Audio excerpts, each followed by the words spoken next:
great state of Texas. Tonight, we've got a powerhouse story: faith, family, football, and financial freedom all rolled into one. And I'm your co host, Arlington Tasiafe, tuning in from Norman, Oklahoma. Boomer Sooner. Together, we're bringing you another hot seat episode where we go beyond the headlines and dive deep into the lives of Pacifica leaders. Tonight, our guest is someone who has worn many jerseys from Texas A&M, the NFL's Minnesota Vikings, Dallas Rugby, and now he's leading a new kind of team, helping families across America build wealth and legacy. He's a proud Tongan, a husband, a father, and a regional vice president with Primerica. That's right. And tonight, we're putting him right here in the hot seat. Get ready for a conversation about perseverance, culture, leadership, and what it really means to build a future for your family and your community. So, family, make some noise because in the comments and show some love because joining us tonight on Pulse of Polynesia is none other than Lee Foliaki. What's up? Let's go, let's Welcome, go, let's Lee. go, man. Thank you Welcome. guys for having me, man. It's a big blessing, and I don't take it lightly. And I'm thankful that you guys wanted me to be a part of your beautiful platform. It's great Awesome. Thank you. for our viewers just to understand how unique this opportunity is. But then we're broadcasting all across the Pacific and across the globe. But we have two in Texas, and I'm in Oklahoma. We're like for me and Lee, I think it's probably what a few hours away, 2 3 hours, and Yep. we're also not too far from there. So here we are running things from. Do we call ourselves the Midwest or Southwest? Probably, yeah. All right, let's Awesome. get Well, right into let's our get started with the questions. yeah. Yeah. Go ahead. So Lee, let's paint us a picture. What was life growing up in Euless in a Tongan Samoan household?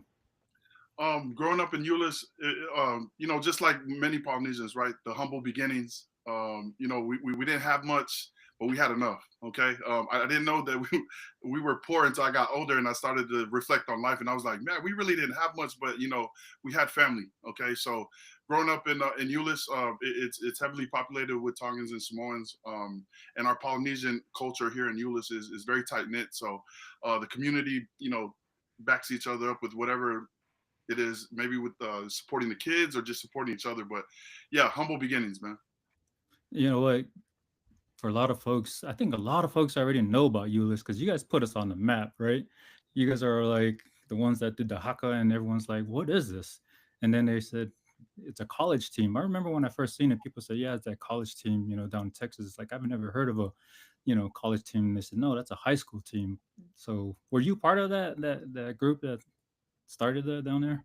I wasn't a part of the Haka traditions that started after me, but we were part of setting the foundation. I always tell people, because when you leave something, whether you built the foundation or not, you want to start something while you're building it, and then eventually you hope it grows into something beautiful. But no, the haka started after me, and Oh, it's cool because I had family members that went to Kahuku too, and they're like, well, we've been doing the haka and all this stuff, but Texas football is crazy, so yeah. any little thing that catches attention, and it goes viral.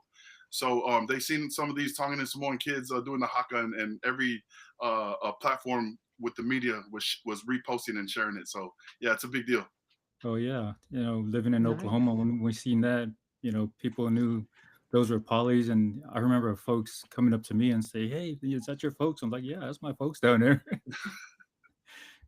Staying on that subject, so what core values, did your parents instill in you, and that still guide you today? I would say first and foremost, faith is number one, right?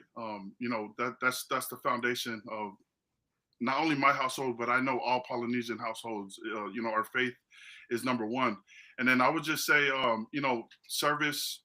Being a servant, and just working hard. I see my dad.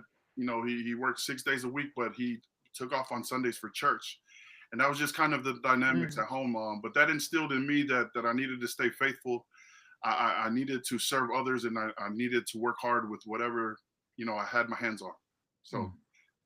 yeah, those were the Mm. core values that my parents instilled in me, and I'm starting to instill in my kids. Yeah, no, that's beautiful. I love Well, it because speaking you of your really, dad, your yeah. dad came into the oh, sorry. No, go Your ahead, your Les. dad came to the US without speaking your dad came into the US without speaking English. And I learned that your mom only spoke English when she's excited. What did watching them teach you about perseverance?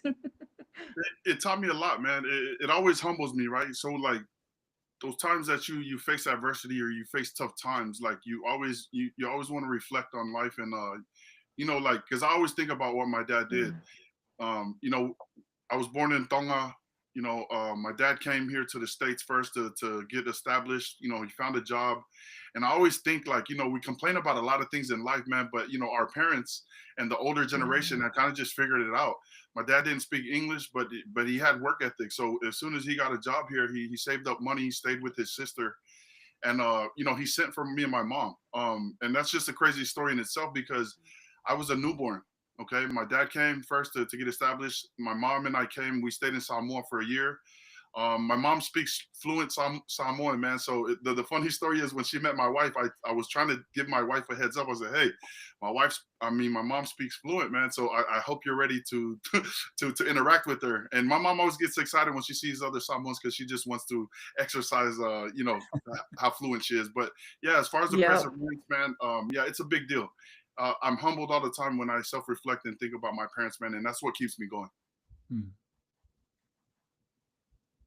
So, do you remember your earliest dream as a kid? Was it always football? Is that something that was ingrained into your life as you were growing up in America?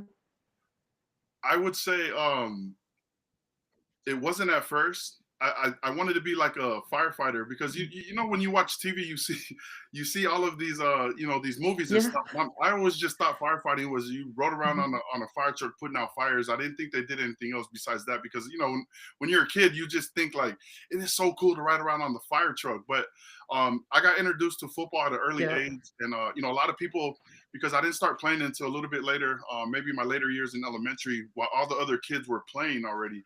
And my mom was just afraid that I would get Hmm. hurt, but she didn't know I was getting tackled and slammed by the older kids in the neighborhood. Because we used to play tackle football outside. So that's what introduced me to football. And I kept begging my mom. I was like, Mom, I want to play football, man. I think I'm good at it. And she was like, No, you're gonna get hurt. You're gonna get hurt. But she didn't know what I was doing outside of the house. So I fell in love with football at a young age, and then I started to see some of our Polynesian people show up on TV as well, and that changed the game for me. I was like, man, you know what?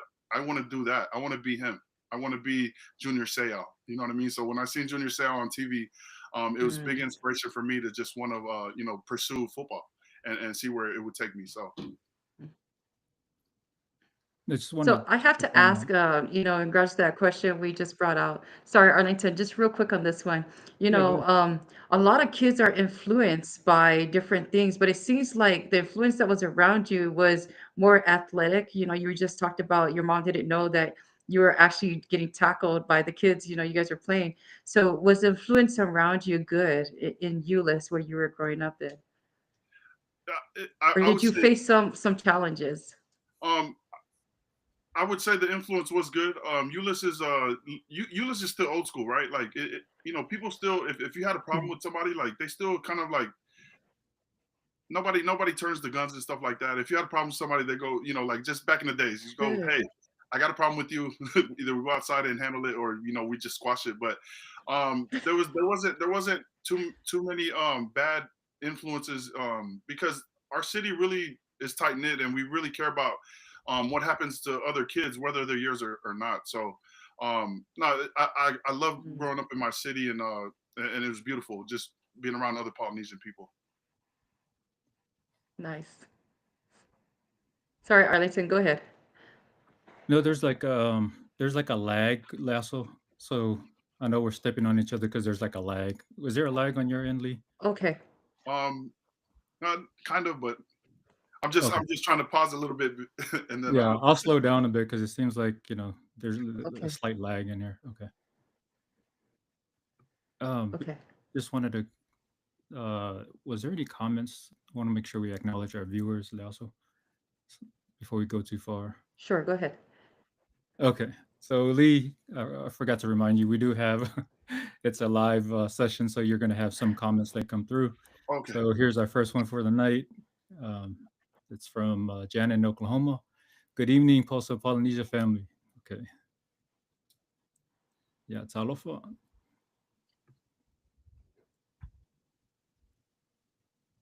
Okay, so wanted to go back to what you mentioned earlier about when your father brought you guys over. So you shared with us about your social security number and not having one, coming to the states. How was that, and how did that shape your view of opportunities? It was tough.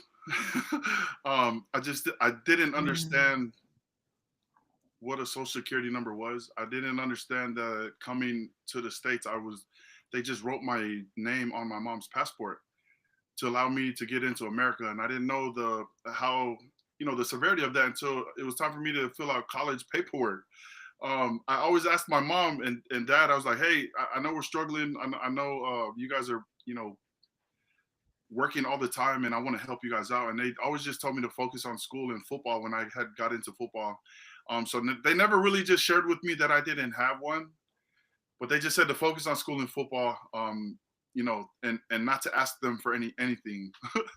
They said not to ask them for money because money needed to be sent back to the islands for my siblings. So I never asked my parents for anything, and it kind of that was good and it was bad. But the good thing about that, it taught me that I wasn't gonna make excuses of my situation, and I was going to make the best of my situation. And it also taught me to network and build relationship with friends.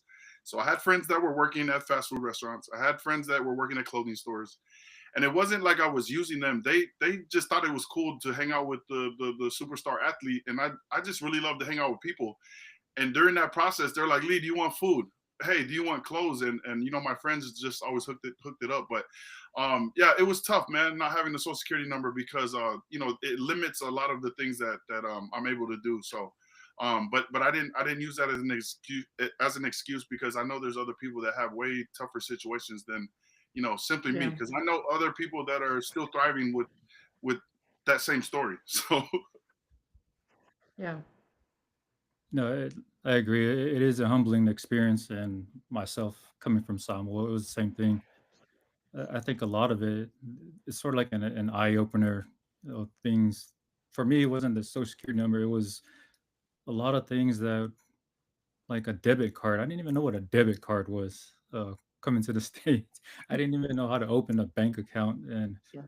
the military gave you like it was before they had direct deposit. They literally actually give you like cash. So I had like $700 in cash, wow. and like, what do I do with $700 in cash other than throw it in my wall locker? So yeah, being introduced to a debit card. So there's a lot of things that you sort of become familiar with. You had to learn real quick because now you're an adult. Um, so so you come full circle, by teaching and coaching at your alma mater. So what did giving back to that community feel like for you?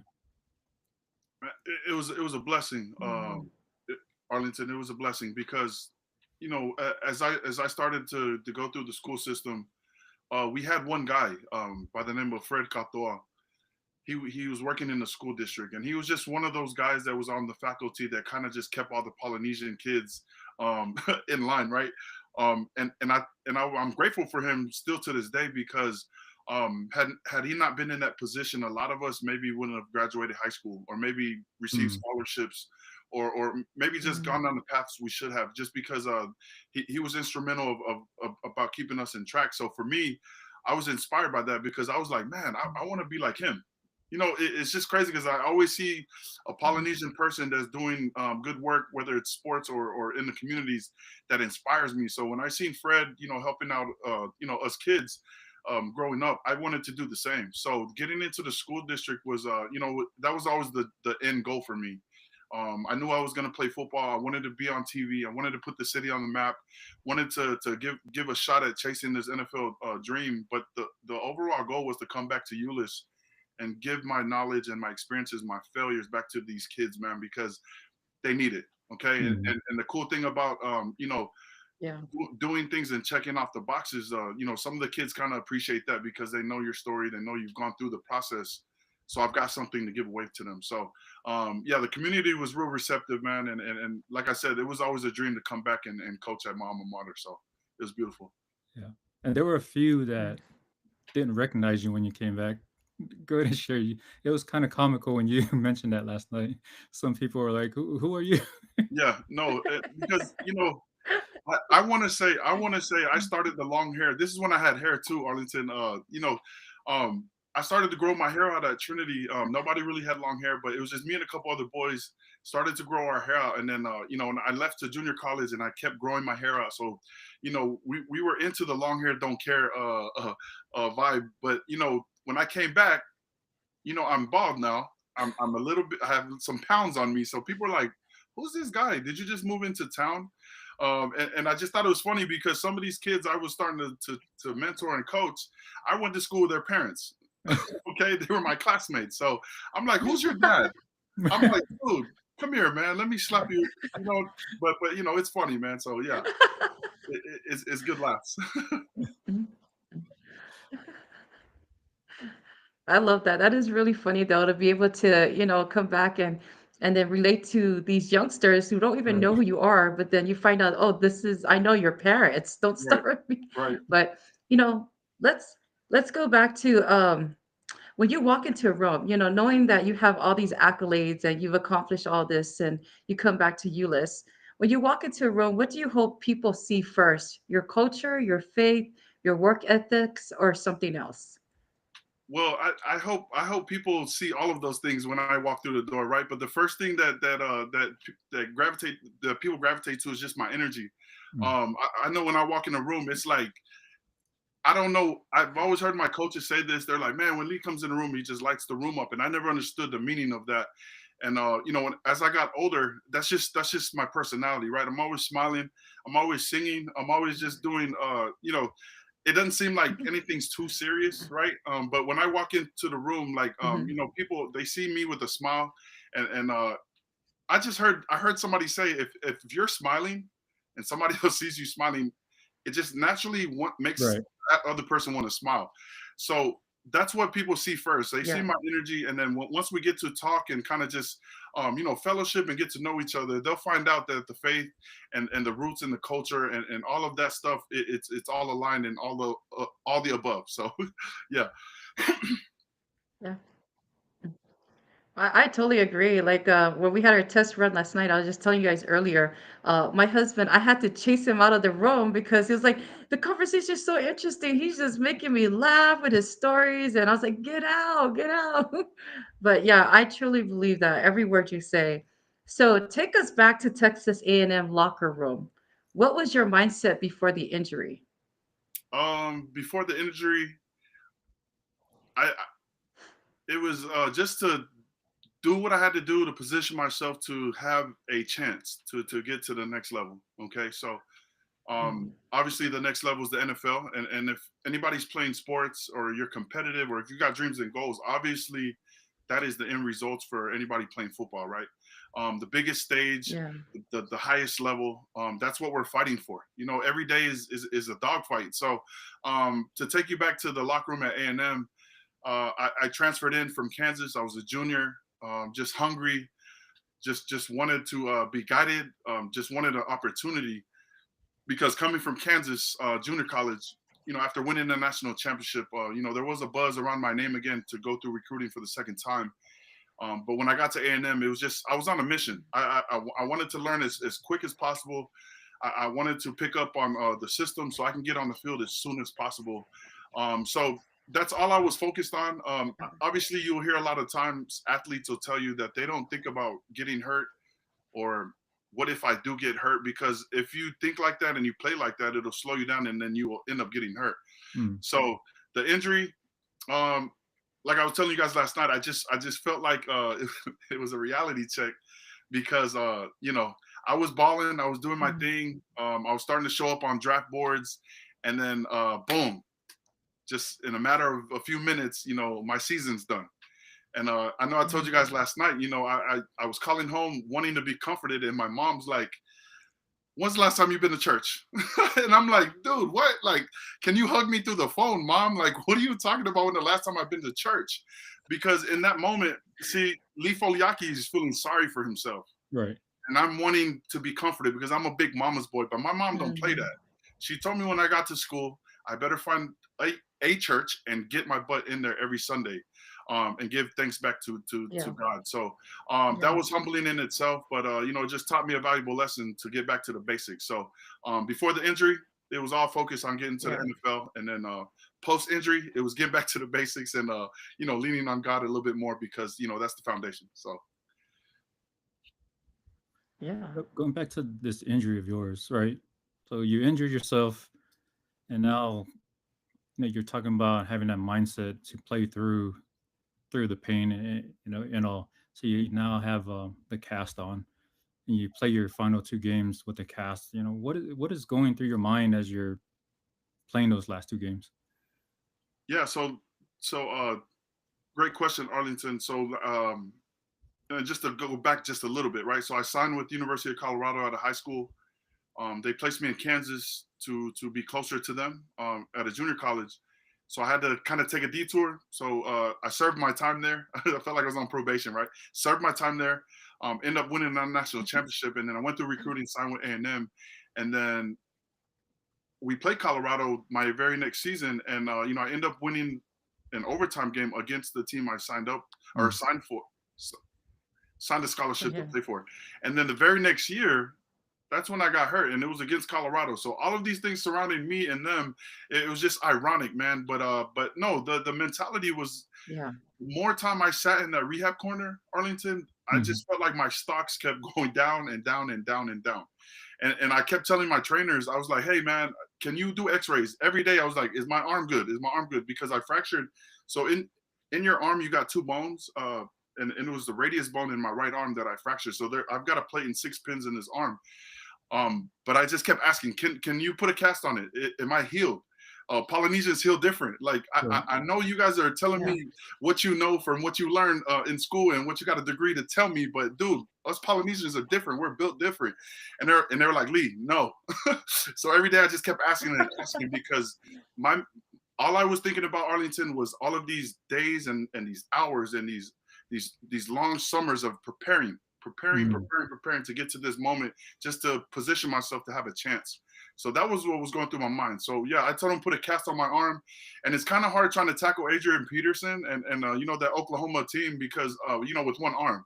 But it was just something I was gonna do. I've always done hard things, so that was just another hard thing to add to the list. I Yeah. have to segue Yeah. just a little bit, and you don't have to answer this if you don't want to, but were you part of that A&M team that was down 70 something to 0 against OU at third quarter? No, Arlington, that was the season before. Okay. So that was the season before. I think they lost 7-7 to something. But when I signed with A&M, like, dude, everybody and their mom was like pissed off. I'm like, dude, what are you guys so mad about, dude? They're like, you didn't see A&M? They got whooped by OU like 77-0 the year before. And I'm like, I didn't see that, and I don't care about that because I'm here to change that. So, but I do remember that. Yeah, and you mentioned you had friends on the OU team. I forget the kid's name, CJIU, right? You Yeah, were playing against him, yeah. yeah. See so what's cool was I think my first year, I got voted Big 12 Newcomer of the Year by the sports writers here in the Dallas Fort Worth area, and CJ got voted the next year. So my senior Nice. year, he was Big 12 Newcomer of the Year too. So it was cool to see two poly guys. Yeah. Now you guys, they had a good group of polys in the Big 12 around that time. So yeah, and I remember that it was just a great feeling to see the names because it's not like right now we're sort of overpopulated right now. But back then, when you see one or two, it's like, oh man, you're gonna go and watch. So, Right. um, so let's look at draft day. Mhm. Now that you've sort of gotten over, the college, yeah, thinking, you were headed to Tampa, then going to Minnesota. What was the emotional roller coaster like? Can you share that with us? Mm. Uh, it. I mean, I knew my situation in Arlington. I knew that my stocks had went down, and there was probably a possibility that I would go undrafted. So I ended up signing with an agent that Mhm. deals with those types of situations because he could put me in the best possible situation, right? So there were a few teams, right, that were calling me, asking what's the closest airport. So it was the Giants, the Titans, the Jets, Jacksonville. Um, I worked out for the Cowboys, but as far as the roller coaster, dude, it was crazy because I'm getting text messages through the whole day. They were like, "Dude, you Mhm. might go here," and then it Mm, changes like the next minute, right? And there was people here at my house. Yeah. I didn't want to have a big thing, and I just, people wanted to come and just hang out and be a part of and I wasn't gonna stop them from doing that. So we just had a small barbecue here at the house. But every round, what it just seemed like my anxiety was getting crazy, and I was just getting more anxious. Each round that kept going without a phone call or just being called on, I just felt like that little window of hope was slipping away. But mm, I stayed faithful. I knew, what was on the table, what was on the line, especially with my injury. So, yeah, the draft ended, and it was just one of those. I had to come back inside because everybody was just hanging out outside. I had to come in and kind of just take a minute to just kind of debrief. Um, but yeah, it was a wild day. But I got a phone call as soon as the draft had ended. Got a phone call from Tampa, and they were like, "Lee, hey, we're gonna fly you out Monday. You're gonna be a Buck." And I'm like, "Heck yeah, we're going to Florida." So I went back outside and told the family that we're going to Tampa, and then I started to drive back to Houston. Um, and the plans changed. My agent called. He was like, "Hey, change the plans. You're not going to Tampa. You're going to Minnesota. mm, Tampa wanted you to go through minicamp, and then we're going to offer a contract until they saw you go through minicamp and make sure my arm was healthy." Minnesota calls and they're like, "Hey, we got a Mhm. contract for Lee. We want to bring him here." And the only problem with that, Arlington, is Tampa would have been a better situation because they had older veteran linebackers that were getting ready to be out of the league, and Minnesota had younger linebackers, and their first round Yeah. pick was a linebacker, and it was kind of the room was filled. So right. that's how that day went, man. It was a crazy day, but it was a blessing, right? I was just happy to be in that process of potentially having my name called or just landing a spot with the NFL team. So it was beautiful. Yeah. But you skipped over an important piece here. Like, walk us through that feeling to when the family was all in excitement. Like, share with us, like, what does that feel like, or what was the family's feeling, the But atmosphere? my mom cried. I mean, she always cries, but she cried, right? Because when you have kids and you start to see your kids excel, it just gives you a different emotion. I get emotional thinking about it too because Mm, Yeah. all my parents are thinking about is like, man, this is why we traveled across the South Pacific to come here. yeah. This is why. Just this is why. Just to give you an opportunity to go, use your gifts to either bless yourself, your family, or bless others. But this is why. And I even cried on that day, and it wasn't the fact that I knew where I was gonna go. It was just thinking about my parents, right? Thinking if my dad didn't take that chance to come here and kind of just figure it Yeah. out, Yeah. then I wouldn't have an opportunity to do the same. So I I was on a mission, and even though I was doing it for the family, man, it was humbling because my parents were excited to see their son, doing some big things. So Yeah. No, I love it. I want to Yeah. make sure we capture that. And I know in Samoa, when you seems like when you hit that pinnacle or achieve that milestone, they say "wa taunu ul famwe moe." What's the Tongan saying when you've reached that? You know what you strive so hard to get. ask that again, Arlington. Like, how do you say that in Tonga? I know there's like probably a phrase that they say when you've reached that goal. Like in Samoa, they say when you reach a milestone, they'll say "wa taunu ul famwe moe." Um, when you reach, um, I don't know the exact words Yeah. to translate, but but I know my parents are, they're always telling me to be humble. Because regardless of what milestone, it all comes back to just being able to thank God because He gives us all the blessings. But Yeah. uh, I always hear this Mhm. term, lotolahi, right? So Mm, lotolahi means just to have courage, be humble and just continue to push forward Mhm. and always stay strong through whatever adversities or pains or struggles that you go through. And that word always rings loud in my head mm, because no matter what I go through, that was instilled at an early age that we're gonna be tough, we're gonna fight, and we're gonna work hard. So, you know, being lotolahi, I think I carry that with me, through my daily and just with whatever I got my hands on. yeah. No, I love that, and I want to share that because there's a lot of our young ones who are following your footsteps, and I want to give them something like how like Notre Dame is, play like a champ, but we Right, need right. to provide these goals for our young ones. Let that be a phrase or a word that inspires them. So thank you for sharing that. I love that story that you shared. I always like hearing that moment when you're embracing the family and how the family is sharing that love. Yeah. Sorry, Lee, I also didn't mean to prolong this segment. No, no, you're good. No, you're good. Um, so how did it feel like when you realized you were in the NFL? Okay, so learning that you didn't have a Social Security at that time. How did it feel to be in the NFL without a Social Security and that it might cost you your opportunity?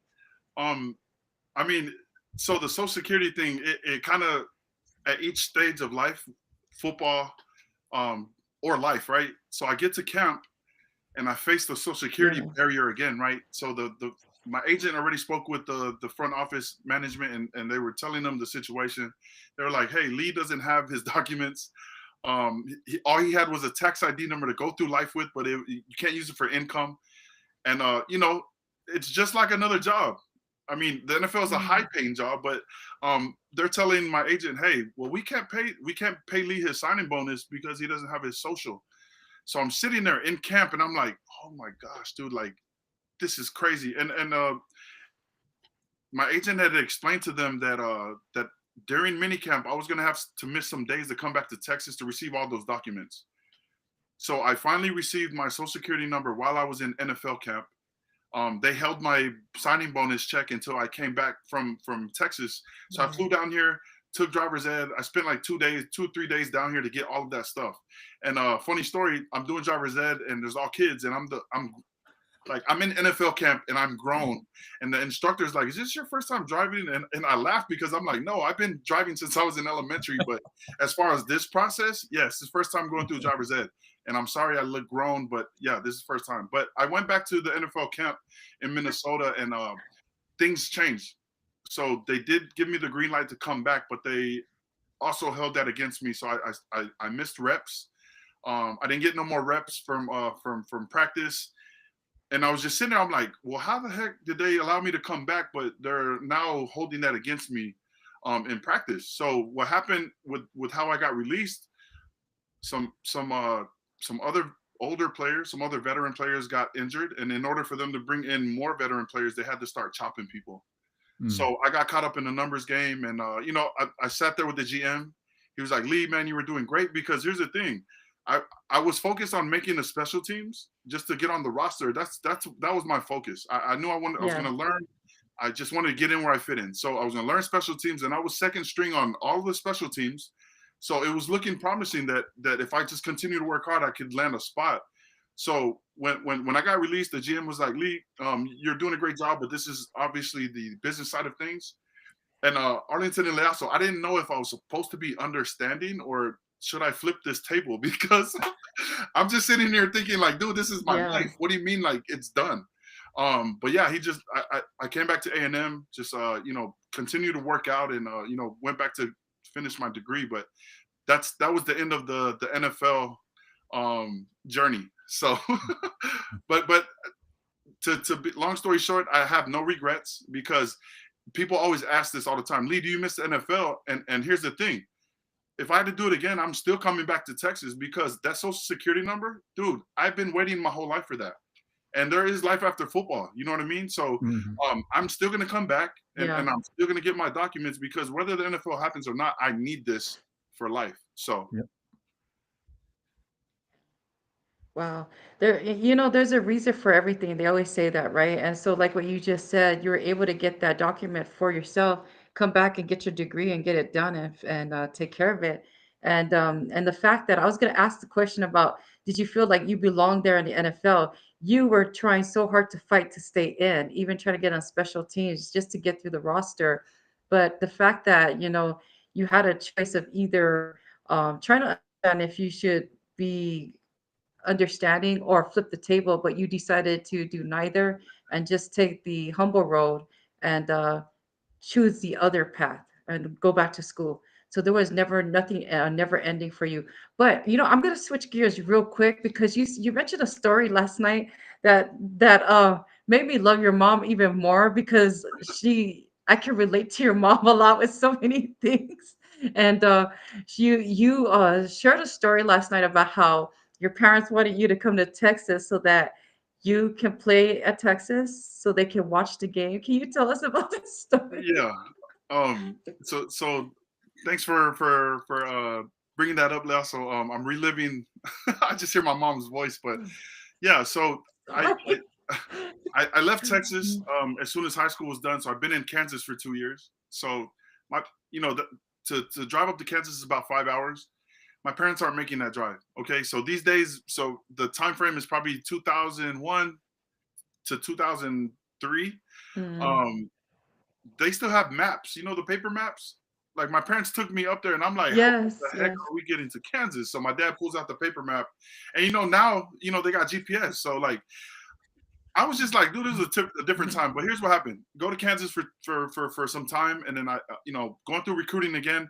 I thought I was going to the SEC, which was like the biggest conference at that time, and it was going to fit my skill set.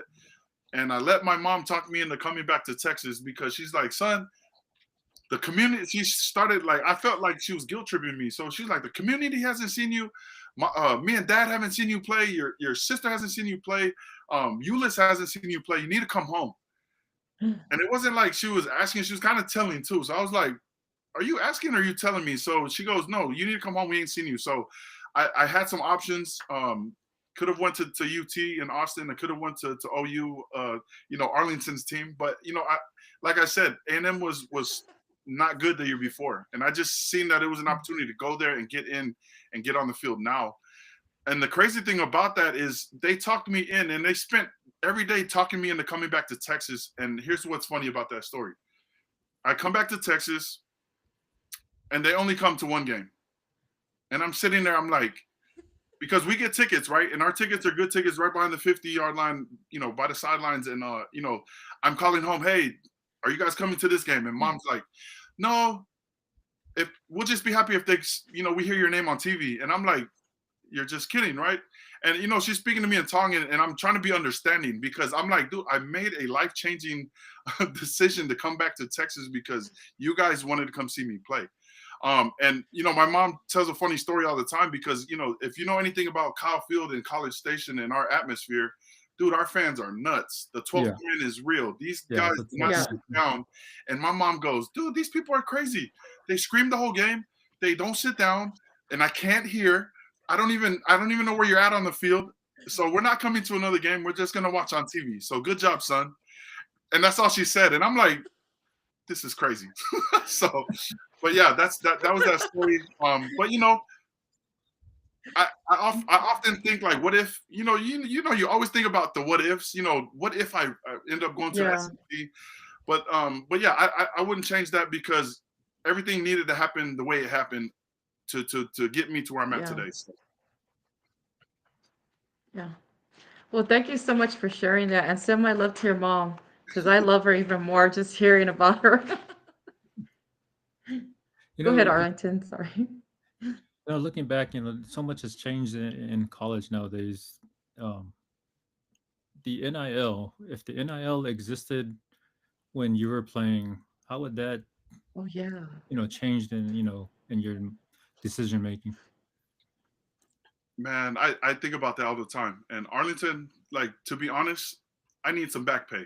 Okay, because the NIL, it's based off your name, likeliness, and image, right? And these Yeah. college football it's a business. Mm-hmm. Okay, and they generate tons of money based off what we do on the field, and how big our name is. And me coming out of high school, my name was pretty big, and I see these kids, they're getting paid millions leaving Right. high school, right? And I'm like, wow, this is crazy. But no, the kid, I feel like the kids deserve it. I don't have a problem with it. Mm-hmm. Actually, they did have NIL before, but it was just called Boosters. illegal. Yeah. It just wasn't legal. And it happens at all schools, Yeah, right? that's right. So I'm just happy that these guys are getting compensated, because you got to think about this. Being a student, anything else, but do school and football. Some people still find Yeah. a way to have a job, but dude, it's tough, because the grind of maybe having a 15 to 18 hour semester to focus on while you're doing football, and that's like 7 days a week. So no, I love the NIL. I remember I received a check.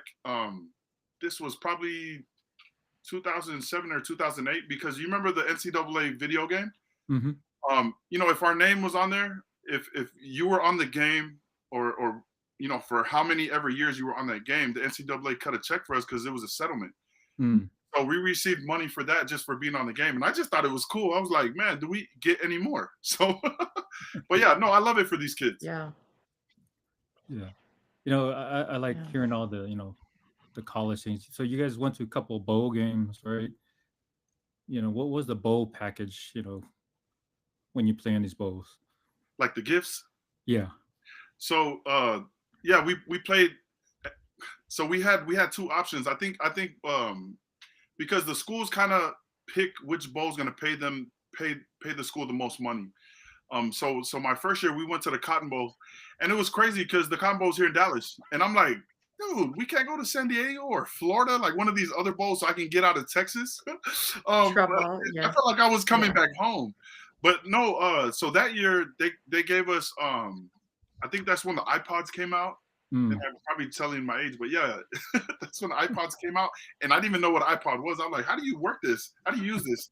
And because I still had a CD player, but people were like, yeah, if you got a laptop, you can you put music on here, and I was like, wow. But yeah, it was iPods. It was they gave us a lot of gear.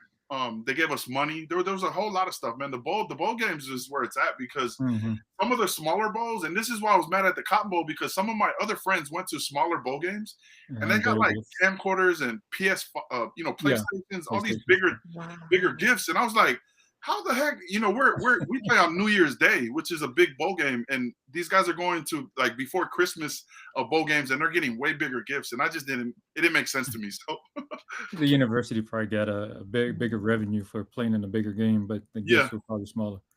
Yeah. No, it's just okay. So let's go back. If you could change one decision from your football career, what would that be? if I could change one decision for my football career, I know this is gonna sound cliche, but I won't change anything, because Mm. I feel like every single thing had to either go exactly how it happened to where I get to now. I'm married, got 5 kids, and my wife and I are business owners, but all of the stuff, the life things that have happened had to happen. Mm. But to answer your question, because I do want to answer your question, right? When it comes to football, I would say just paying attention to the details, because a lot of us Polynesians, we're born just naturally gifted. We're talented, Mm-hmm.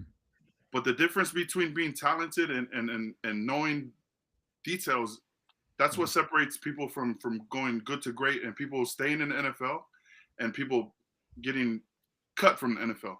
It's the details. So for me, I've always relied on my talent, because I'm just naturally gifted. But you've heard the saying, right? When talent starts to slow down or fade, Mm-hmm. what do they say? I forgot the saying. I just went blank. But I know the people that pay attention to details, and they work hard. Those are the people that are continue to bounce around the NFL, because that's just who they are. And a lot of the times, because of you could be the most talented person, but when you get tired, you might take a play off, or I don't want to go work out that day.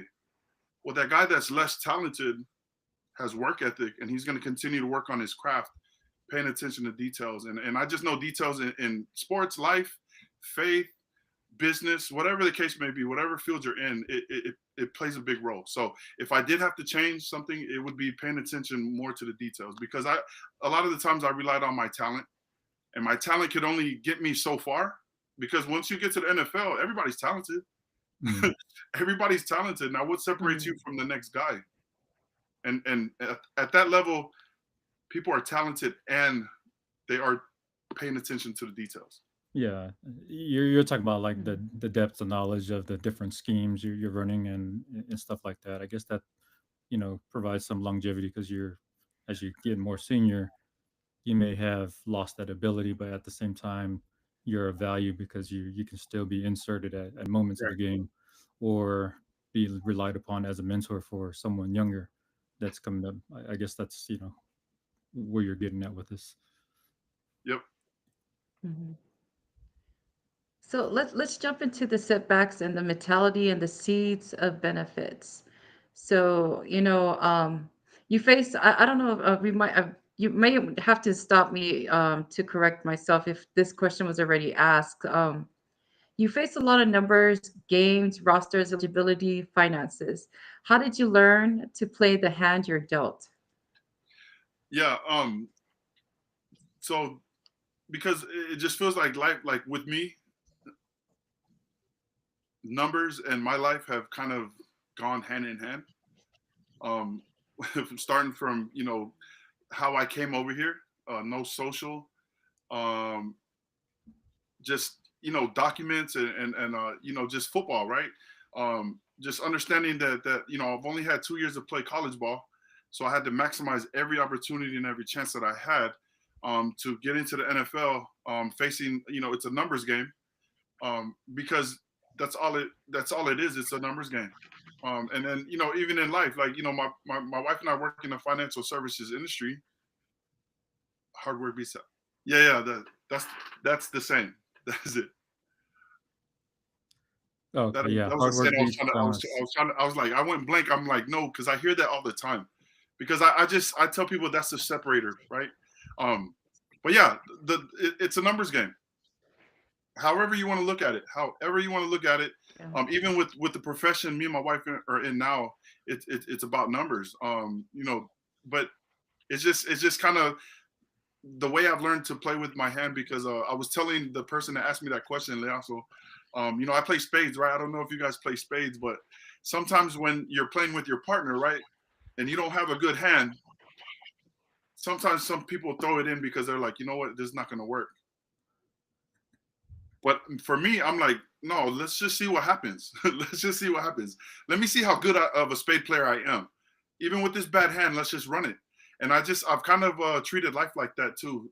Just with whatever hand I was going to be dealt, it was up to me how the results was going to come from that situation. Yo, I want to want you to walk us through um, the COVID years, right?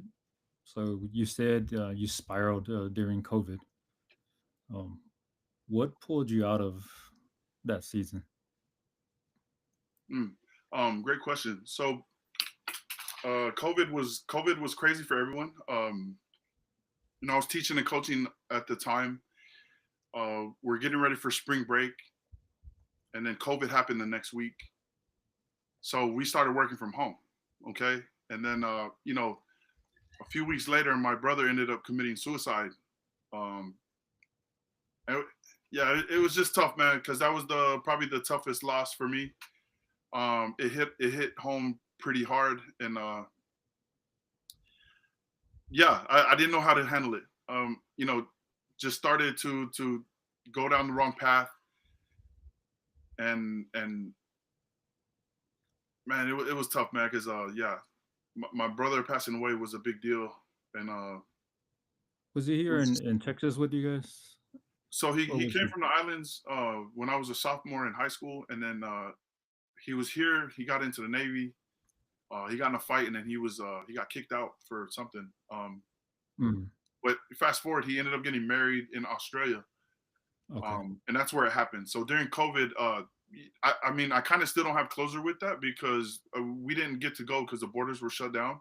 Mm, I forgot So about that. Yeah. the first time I got to experience Zoom, and that's how we operate in our business now, is utilizing Zoom. And when teachers were sitting home during 2020, that's what we were operating.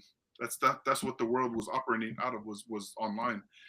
But yeah, what snapped me out of that, one of my cousins came and she was like, "Hey, they're starting a Biggest Loser contest. I need you to partner up with me." Okay, she's like, and it's all Polynesia people. They every now and then they start a Biggest Loser challenge. This is the amount of money that we can win. And I don't know what happened, but I just snapped out of it, and it was like, okay, let's go. And in that moment, I started to see life different, man, because after my brother's death, my perspective changed about life, because I was sitting there asking God, like, you know, what am I supposed to be doing in my life? So in those moments of struggling and feeling like I'm at rock bottom, I always tell people all the time, that's when the winning is actually happening. That's when the character is actually being Mm, formed. Is when you're at the bottom and you feel like there's no way to look left or right. The only way to look is up. But my cousin asking me to join the Biggest Loser competition is what got me out, because you got to remember my personality and how I'm wired. I'm still have an athlete's mind. So anything that's competitive, it could have been an eating contest. I would have been like, let's go. But yeah, she wanted me to be her partner, because it was a Biggest Loser, and you had to be two partners, and we ended up winning it. And then from there, just life changed.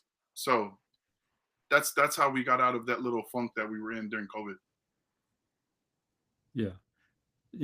I'm sensing that you're a person that likes to deal with things directly. You don't avoid it, and Mhm. dealing with pain. It seems like it was something similar. You're leaning into, dealing with the pain directly. Where do you think you've gained that from? Where did you learn that, how to deal with pain rather than trying to ignore it or avoid it altogether? Is I, that something? Yeah. well, I'll just go back to my story, right? Because anytime you're faced with a struggle, adversity or struggle, you have two choices. It's either you take it head on, or you throw in the towel. And for me, I've always just, I don't know what it was. I don't think my parents I don't think they taught me, but I've always like had this mentality that I was gonna figure it out. And maybe that's just because how the cards were dealt to me, right? From Mhm. an early age to getting older, I just knew I was going to figure it out. And I knew that if you faced pain head on, it would only be temporary, versus kind of just running from it. Because if you run from it, it's still going to be there. Mhm. And I just felt like the faster you get this done or get it over, it's just like your dad or my dad, just, that getting disciplined. I'm like, okay, Let's get it over with. over with. Yeah. Let's get this done. but yeah, lean into the pain. One of my mentors always talking about, the difference between buffaloes and cows. When the storm comes, the buffalo charges head on towards the storm, and the cows go the other way. And it just seems like the storm never leaves the cow, because they're going with the storm, right? But the buffaloes take it head on, and then before you know it, the storm's past them. So it's very similar to life too, and the life experiences that we face every day. So, yep. Yeah, I like that. I'm a little bit of the opposite, and you're right, because I didn't realize this. If you internalize something, it sort of backfires, and this happened to me out of the blue. And I'm the type of person that will take bad news and I won't express it. So I'm used to just brushing it off. And I usually think that, I've dealt with it fine because, I'm not stressed over it. But something happened to me one day. It was the military promised me $26,000 a bonus, and they sent me into school.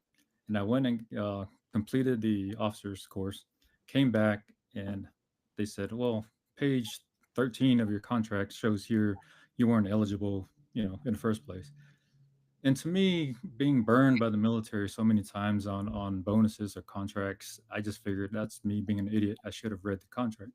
So I just brushed it off and said, oh well, it is what it is, because we're used to in the military being burned by contract, not knowing that it was festering in my subconscious. Uh-huh. And as I was driving home, thinking everything was normal, I lost feeling in my leg, like my leg and in my arm, Oh and wow. then my heart started racing. I just turned around and went back to the hospital. They did all the checks, blood checked out. They said, we can only summarize one thing. You had an anxiety attack. I said, anxiety attack? I'm not a person with anxiety. And they said, what happened? What was your day like? I said, calm. He said, what was there anything stressful? I said, no. The guy just told me I lost my bonus. And they said, there it goes. You're the person that internalized it. But eventually your subconscious, Yep. it's happening. It's actually affecting you behind the scenes, not, the forward. And then I had an anxiety attack, and I was like, wow, it was crazy. Wow. I thought I had a heart attack, but I was grateful it was an anxiety attack. But No, glad to hear like how people deal with it on the other side of the Yeah. spectrum. that's crazy because it just goes to tell you like how powerful our minds are, right? Like Hmm. Yeah. even though you're calm, but in the back of your subconscious, like Yeah, it's still floating around. yeah. It's And it's chaos that, back that, there. that happens to Yeah. me every now and then too. See, like um I feel like when I get excited, my heart rate starts to kind of change. But when there's stress added to it, it kind of gets weird. And I'm like, oh wow, what's going on? But I totally understand where you come from. Yeah, I'm gonna add to this, right? Because like it's one thing being on your own fighting that battle, right? But then at the same time, your husband, you're a father, your son, your uncle, and you're also a friend. Having to deal with these let's just say the anxiety or whatever Mhm. issues that come your way. Because I'm like you when it comes to problems or whatever challenges. I have to hit it head on, but I do it. I make myself do it alone because I feel like if I bring someone with me to go through those challenges, I'm burdening them, and I Mhm. want to be able to do it alone so that when I tackle those challenges, I could come back and go grab the rest of the gang that's still over there because I'm a lot stronger, right? But I do that with at the expense of my own mental state. Do you know what I mean? Mhm. And so Yeah. and then I don't realize I'm actually hurting everybody behind because even though I'm a lot stronger, but I also carry the burden on my back, and I put I think I'm being normal, and I'm bringing them back with me, righteously, but I'm also making them feel the struggles that I felt when I was going through it. Right. So with that said, how do you manage as a father, a husband, a son, a friend? How do you deal with those things, and what do you tell yourself, and how do you bring others so that they don't become, feel the burden of their pain? So that's a great question, and and I think this is value for people to hear. You've got to find an outlet. I still play rugby today. I do rugby every now and then. Nice. My wife is like, dude, why are you still trying to run around with these youngsters? Because she thinks she's afraid I'm going to get hurt. But I'm telling her, I'm like, why are you trying to get old? And for me, this is my outlet, right? Because I know if I can just go run this off, whatever I went through throughout the day or the week. See, my wife doesn't know that. She doesn't. She thinks I'm just going out here to be cool, and I'm like, no, this is part of my outlet. I just if somebody can get slammed real quick, or I can run this off, then I'm clear mind and I come back home and I'm fine. But um, to answer your question, I've kind of got into the habit of I'm starting to like running in the evenings or in the mornings, and I would just put my headphones on, and I put a inspirational audio, or maybe some music, some worship music, just something Yeah. Mhm. so I can like have an outlet. So when I'm by myself, I can feel better about myself and deal with these things. That way, the people around us don't get to suffer behind it, right? And Yeah. I just know I learned this because before I wasn't in this mental space, but being around other people, my mentors and things like that just have a different perspective on life. Hey, look at my wife. See, my wife's in the chat. She's laughing. But yeah, see, babe, that means I could go to rugby, right? because I come back home and no. But yeah, just having an outlet, also like just having an outlet with whatever it is. Some people, I don't know, go walk around the block, go find a Yeah. punching bag to, I don't know, find something. But I just know for me, going for jogs or walks, man, it's so Yeah. therapeutic, man. I wish I stayed Yeah. close to the water because I would just go sit by the beach and just kind of just have some music and just watch the water or the waves or something because I know that's Yeah. therapeutic too. But And keep your eyes closed too at the same time, right? There's other alternatives that you could be doing that our poly folks are getting in trouble from their wives. Like like like Ava or Ava sessions for the Oh Samoan man, people. So yeah, rugby is a good alternative. yeah. We're not trying to go viral with those.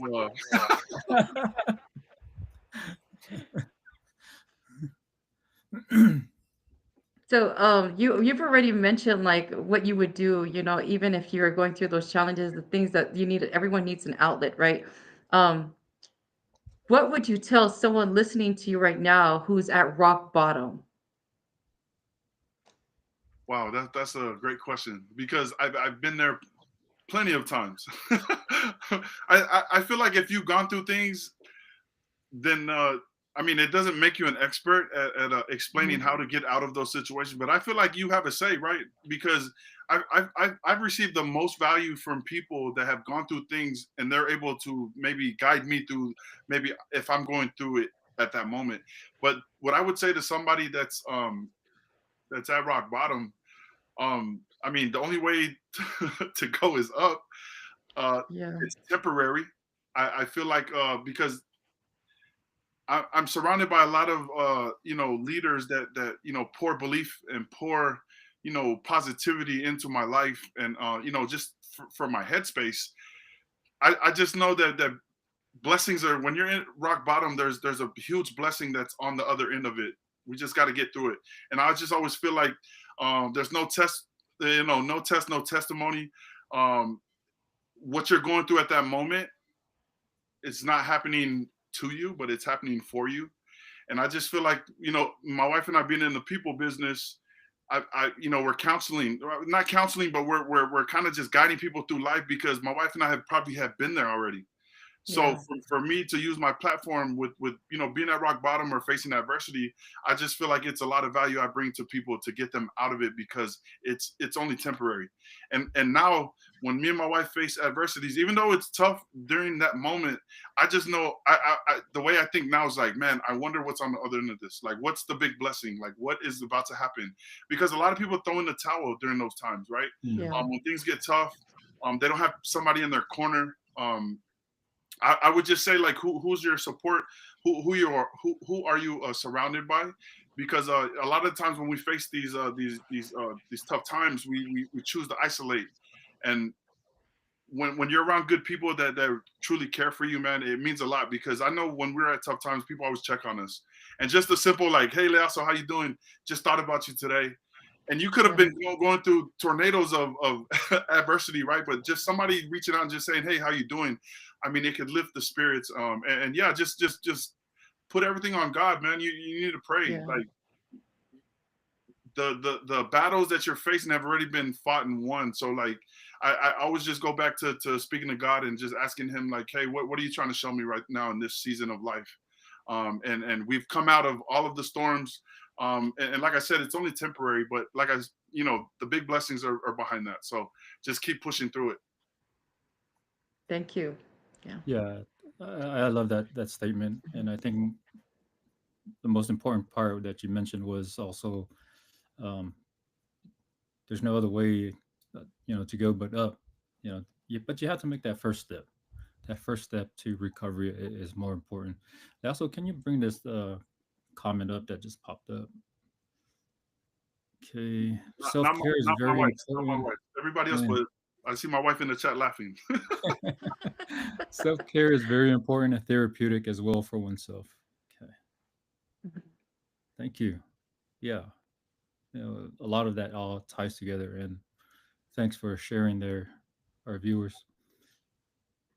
Um, so you're now doing rugby, and I played rugby.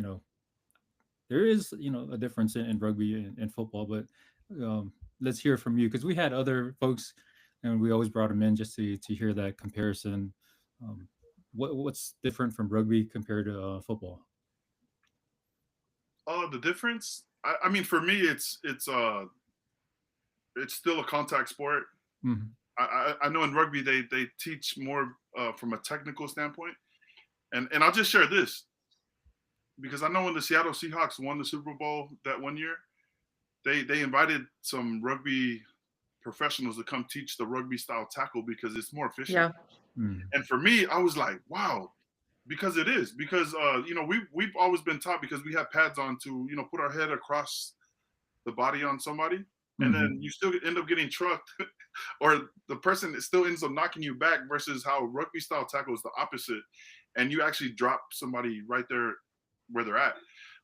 But I would just say there's less plays. Football, there's a lot more things going on like that you have Hmm. to look around and pay attention to. Rugby is fun for me. Like football was fun in moments, but like maybe in the games, but practice was terrible. But rugby's all of it's fun to me. Um, Obviously, it's not that big of a deal here in the states, like it is in other countries or maybe in California. But us playing football here, we transitioned into the rugby game. It's a smooth transition because we like contact, we like to be physical, and when they let big people like me run the ball, it's like, okay, where's the little guy? So, but rugby's fun, man. We've all grown up playing it. Yeah. Especially still playing football, and I know a lot of the times now, a lot of the Polynesian kids in the off seasons they're playing rugby just to stay fit, and that's one thing I Hmm. like about rugby too. I feel like the fitness is crazy because it's Yeah. constant running and banging, so they've got to stay fit. So Is the speed still there? You know, when you're playing rugby, do their eyes wide, open wide? Because I know like a lot of folks they see in the polys and like, oh yeah, they're big, but then when they see us move, they're like, God yeah, dang, I didn't think that they can move that fast. yeah, and that's the thing. See, the thing I love about rugby Arlington is there's no pads. So in football, people there's some guys that talk too much, right? But they can still hide behind their football pads. But in rugby, Yeah.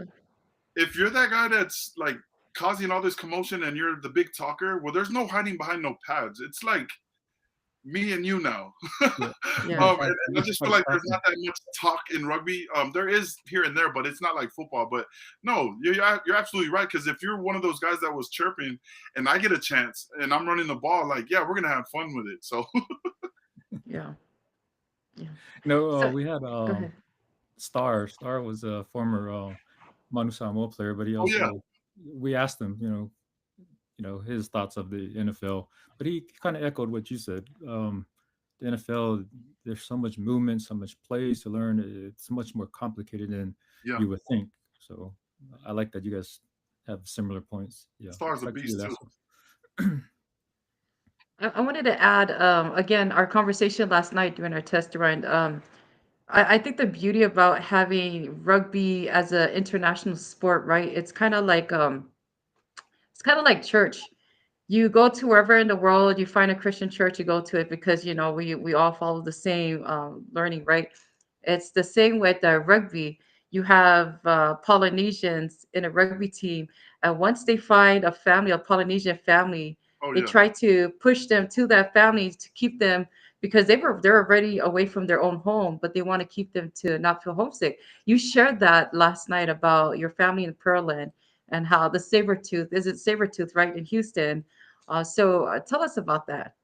Yeah. So, my auntie Denise and Laau Afumango, they they live in Pearland, right?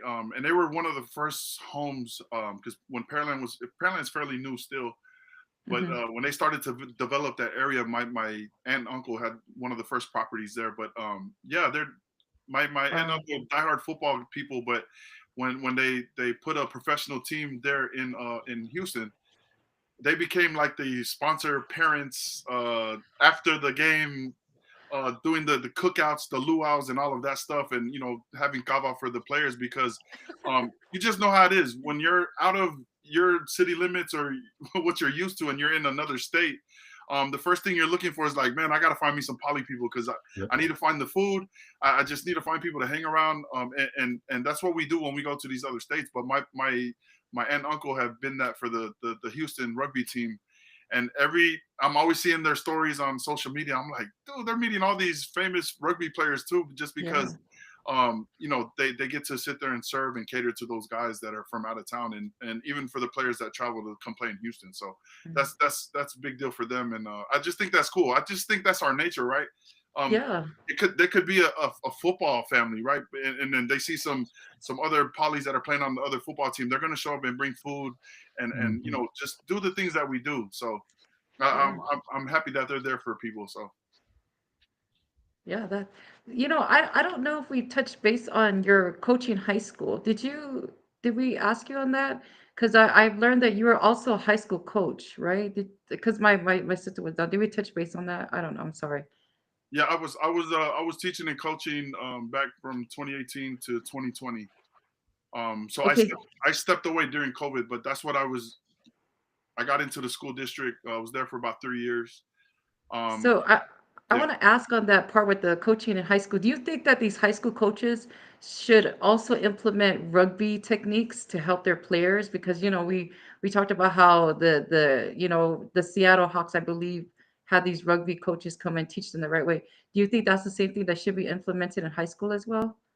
I think it's y- yeah, absolutely, because you see the results, right? Yeah. Those national rugby players came before the season started. It was in the off season with the Seahawks, and we're training them, showing them Mhm. how the rugby style tackle is more efficient. And I just think it's more safe because here's the thing: I've gotten more concussions in football than I have in rugby, and it all ties back into just how you approach if you're running the ball or if you're tackling somebody. Mhm. And I tell my wife too, she goes, "You're gonna get hurt." I'm like, "No, I'm not. I know techniques now." So so yeah, it's efficient as far as just tackling, but Yeah. everything else they can keep the same. But for tackling people, I think the rugby style tackle is very efficient as far as getting somebody Okay. down. So Okay. And also, I want to add one more question too before I switch over to Arlington. We had Coach Kurt last podcast a couple of weeks ago. He had mentioned about gap years. You, as a hard worker, your work ethics is unbelievable. I don't think I've ever seen you in a gap year taken or whatever to other than trying to heal rehab, right? Do you think that these kids should be taking a gap year? Do you believe that's something that they should not do? like take a break in between, Yeah, like grinding, not go, or yeah, not play at all, just to, I guess, work on themselves before they join the team. I think it just depends. I know if you're talking about burnout, or maybe Mm, putting that stress on your body. I mean, you should always take the right steps to with what you're eating and how you're training your body, because your body responds to how you treat it.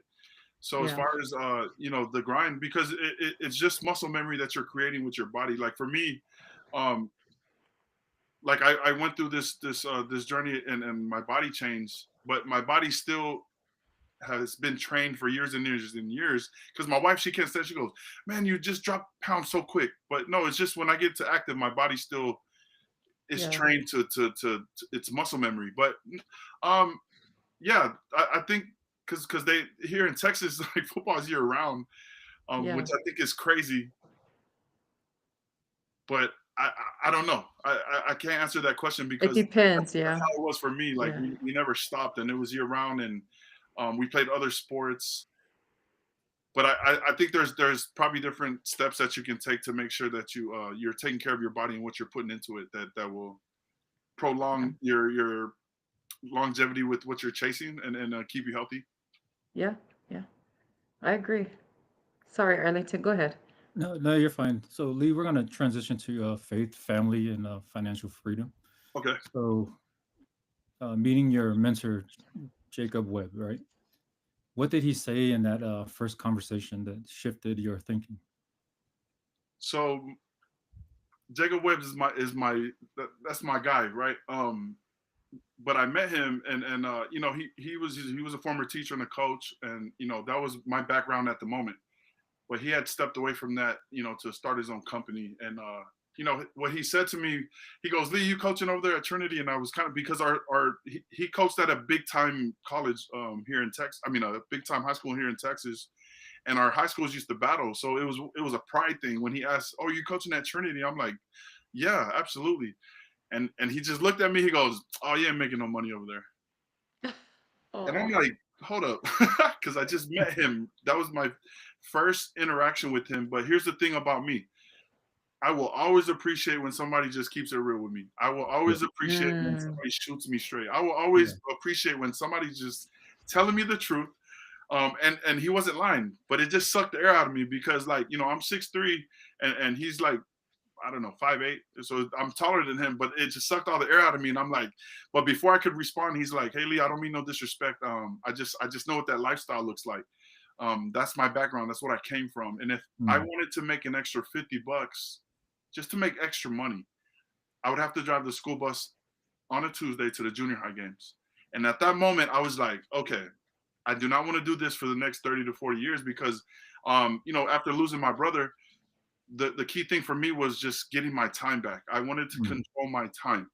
And you know, that's how we ended up transitioning and getting to the financial industry, and you know, kind of just building this company for my family, you know, to build a legacy. But that was the key piece, was time, because you know, we take time for granted sometimes. You know, we go through life, we're Mm. busy, and we forget these little small things until something happens, and then it's like, oh, you know. And I see these memes sometimes where people are like, we should do more of the spending time together with families, and it shouldn't be weddings, funerals, or those occasions that bring us together. And that always hits home for me. So yeah, he said those things, and it just changed my life because my perspective was shifted. So Yeah. You said that this is still coaching, just a different field. What's the playbook for building financial freedom? the playbook for financial freedom, that's a great question, because you know, we've all go through the school system, and they teach us math. And then, you know, I've gone to college, and you know, I still didn't know how money worked. You know, Mhm. we're still paycheck to paycheck. We're still overspending more than what we're making, and that's just because financial literacy wasn't I don't, it wasn't a thing. Yeah. No, you know, my parents only knew what they knew to teach me and my, you know, my siblings. But that just goes from the education of you know, what we're taught, and in school, the math they teach us doesn't necessarily help us get ahead financially. Yeah. But yeah, just learning the simple ways and these concepts of how money works, and you know, how to budget your money, how to invest your money, versus savings in a bank. Like if you're wanting to grow your money and put it in these funds, I was telling you know, some people in our industry, my emergency account was saving money in a cash box in the closet. Um, which I thought was safe. I thought it was cool. I thought I could touch it right now. But the thing is, you know, my money being in a cash box, it's not growing. It's Mm. just collecting dust. So I just didn't know I had access to this information. But I'm lucky that you know, God placed people in my life that I now have access to that knowledge, and you know, I get to share that with our families, right? Because I've seen my, like, you know, when it comes to retirement, when have they ever taught us how retirement works in school? I mean, I, Yeah. I can't remember. They don't teach that in math class. But you see, what I found out about retirement is not it's not an age. It's a number amount. And the people that retire respectfully and properly, they have enough saved and invested outside of a 401k. Now, see, I didn't know that, and I'm like, hold up, what? Um, so just learning those simple concepts, because I seen my dad also work all of his life Mhm. making whatever he was making, and then, you know, get to the age of 65 and retire, and now he only gets a couple $100 check a month, and I'm just like, Yeah. I mean, this can't be life. You know what I mean? So just learning these financial concepts, you know, and being able to teach people financial literacy, I think Mhm. it's game changer. I just know for our people, that financial literacy is key, because we're already teaching our kids these concepts, because I just feel like the younger you train these kids just of how money works, where they should put their money, what vehicle to put it in, to grow it long term, could benefit them in the long run. Because when even when it comes to investing, right, I was sitting there thinking like, dude, imagine if I would have just started investing a simple $25 to $50 a month in a Roth IRA when I left high school. Who knows? Who knows what happens when I turn 30 or turn 40? And see, the wealthy people, they have this knowledge that they get to pass down to their kids and their families and then their circles. And that was something that stood out to me when we got into the financial services industry. And I thank God, because I tell people all the time, my brother's death was the best and the worst thing that's ever happened to me. It changed my life, because with that situation, God put people in my life that were able to change my perspective and teach us these concepts, and now we get to impact the communities with you know with this knowledge. And I just feel like us Polynesians, we're super amazing. Like, we're good at everything. Like, my mentor Yeah. tells me, like, dude, your superpower is building relationship, and I just feel like that's a superpower for all Polynesians, because Yeah. that's what we do. We fit into any circle. It doesn't matter who you are, what color you are. Like, we fit in. Like, I care about what you do for work. I care about what your family, Yeah. how your family is, your kids. I really care about that. And I just feel like us working in the people business, it just it rubs off on others. So yeah, getting to teach financial freedom, because we all want to be financially free, but what Yeah. does that look like, right? So me and my wife, we're just kind of like your GPS to get you from A to B, with teaching you how money works and those simple concepts. Yeah, I totally agree with you with everything you say, right? Because like even in the high schools in American Samoa where I grew up, but we they were really stuck to the curriculum that they're told to teach the kids, right? And so when we come to America, I'm opening up all these credit cards because I'm new to the whole credit thing. I was like, oh my Yeah, gosh, I got $1,000, not even realizing swiping all that card. It's you're now owing $1,800 and plus interest more after you spend right. it. And so then you realize I am in debt above past my head. I don't know. I wish I was that tall, but I'm not. But the fact that you're learning these things now, and like you said, rich people are teaching their kids the tools that are needed. And then now, like, that's why we're so grateful to be able to have this platform, because now, people who are listening and that will be tuning in later, you have Lee Foliaki and his wife who have this business that will help you in the financial aspects of helping you to grow your financial needs and teach you the knowledge. Because otherwise, and like what you said, it's our human nature to be in every different groups, Yeah, because we're very friendly. We may look intimidating on the outside for many, but we're very humble and nice, kind, and compassionate. And so, Lee, share with us, how, because like people who are listening in are like, yeah, right. I don't even know if I really want to trust that system. Your wife was the same way. How was it that you were able to bring her to come in to trust the system so that others can also follow that same lead? Because nobody wants to listen to another poly majority, right? Some yeah, of them are like, no, no, no. They will actually go listen to somebody else, right? right. So how would you go about in trying to persuade them to listen to what you've got going on at works? No, that's a great question, Leonso. And it's just, with our Polynesian people, sometimes it just takes that you see one of us go and do that, right?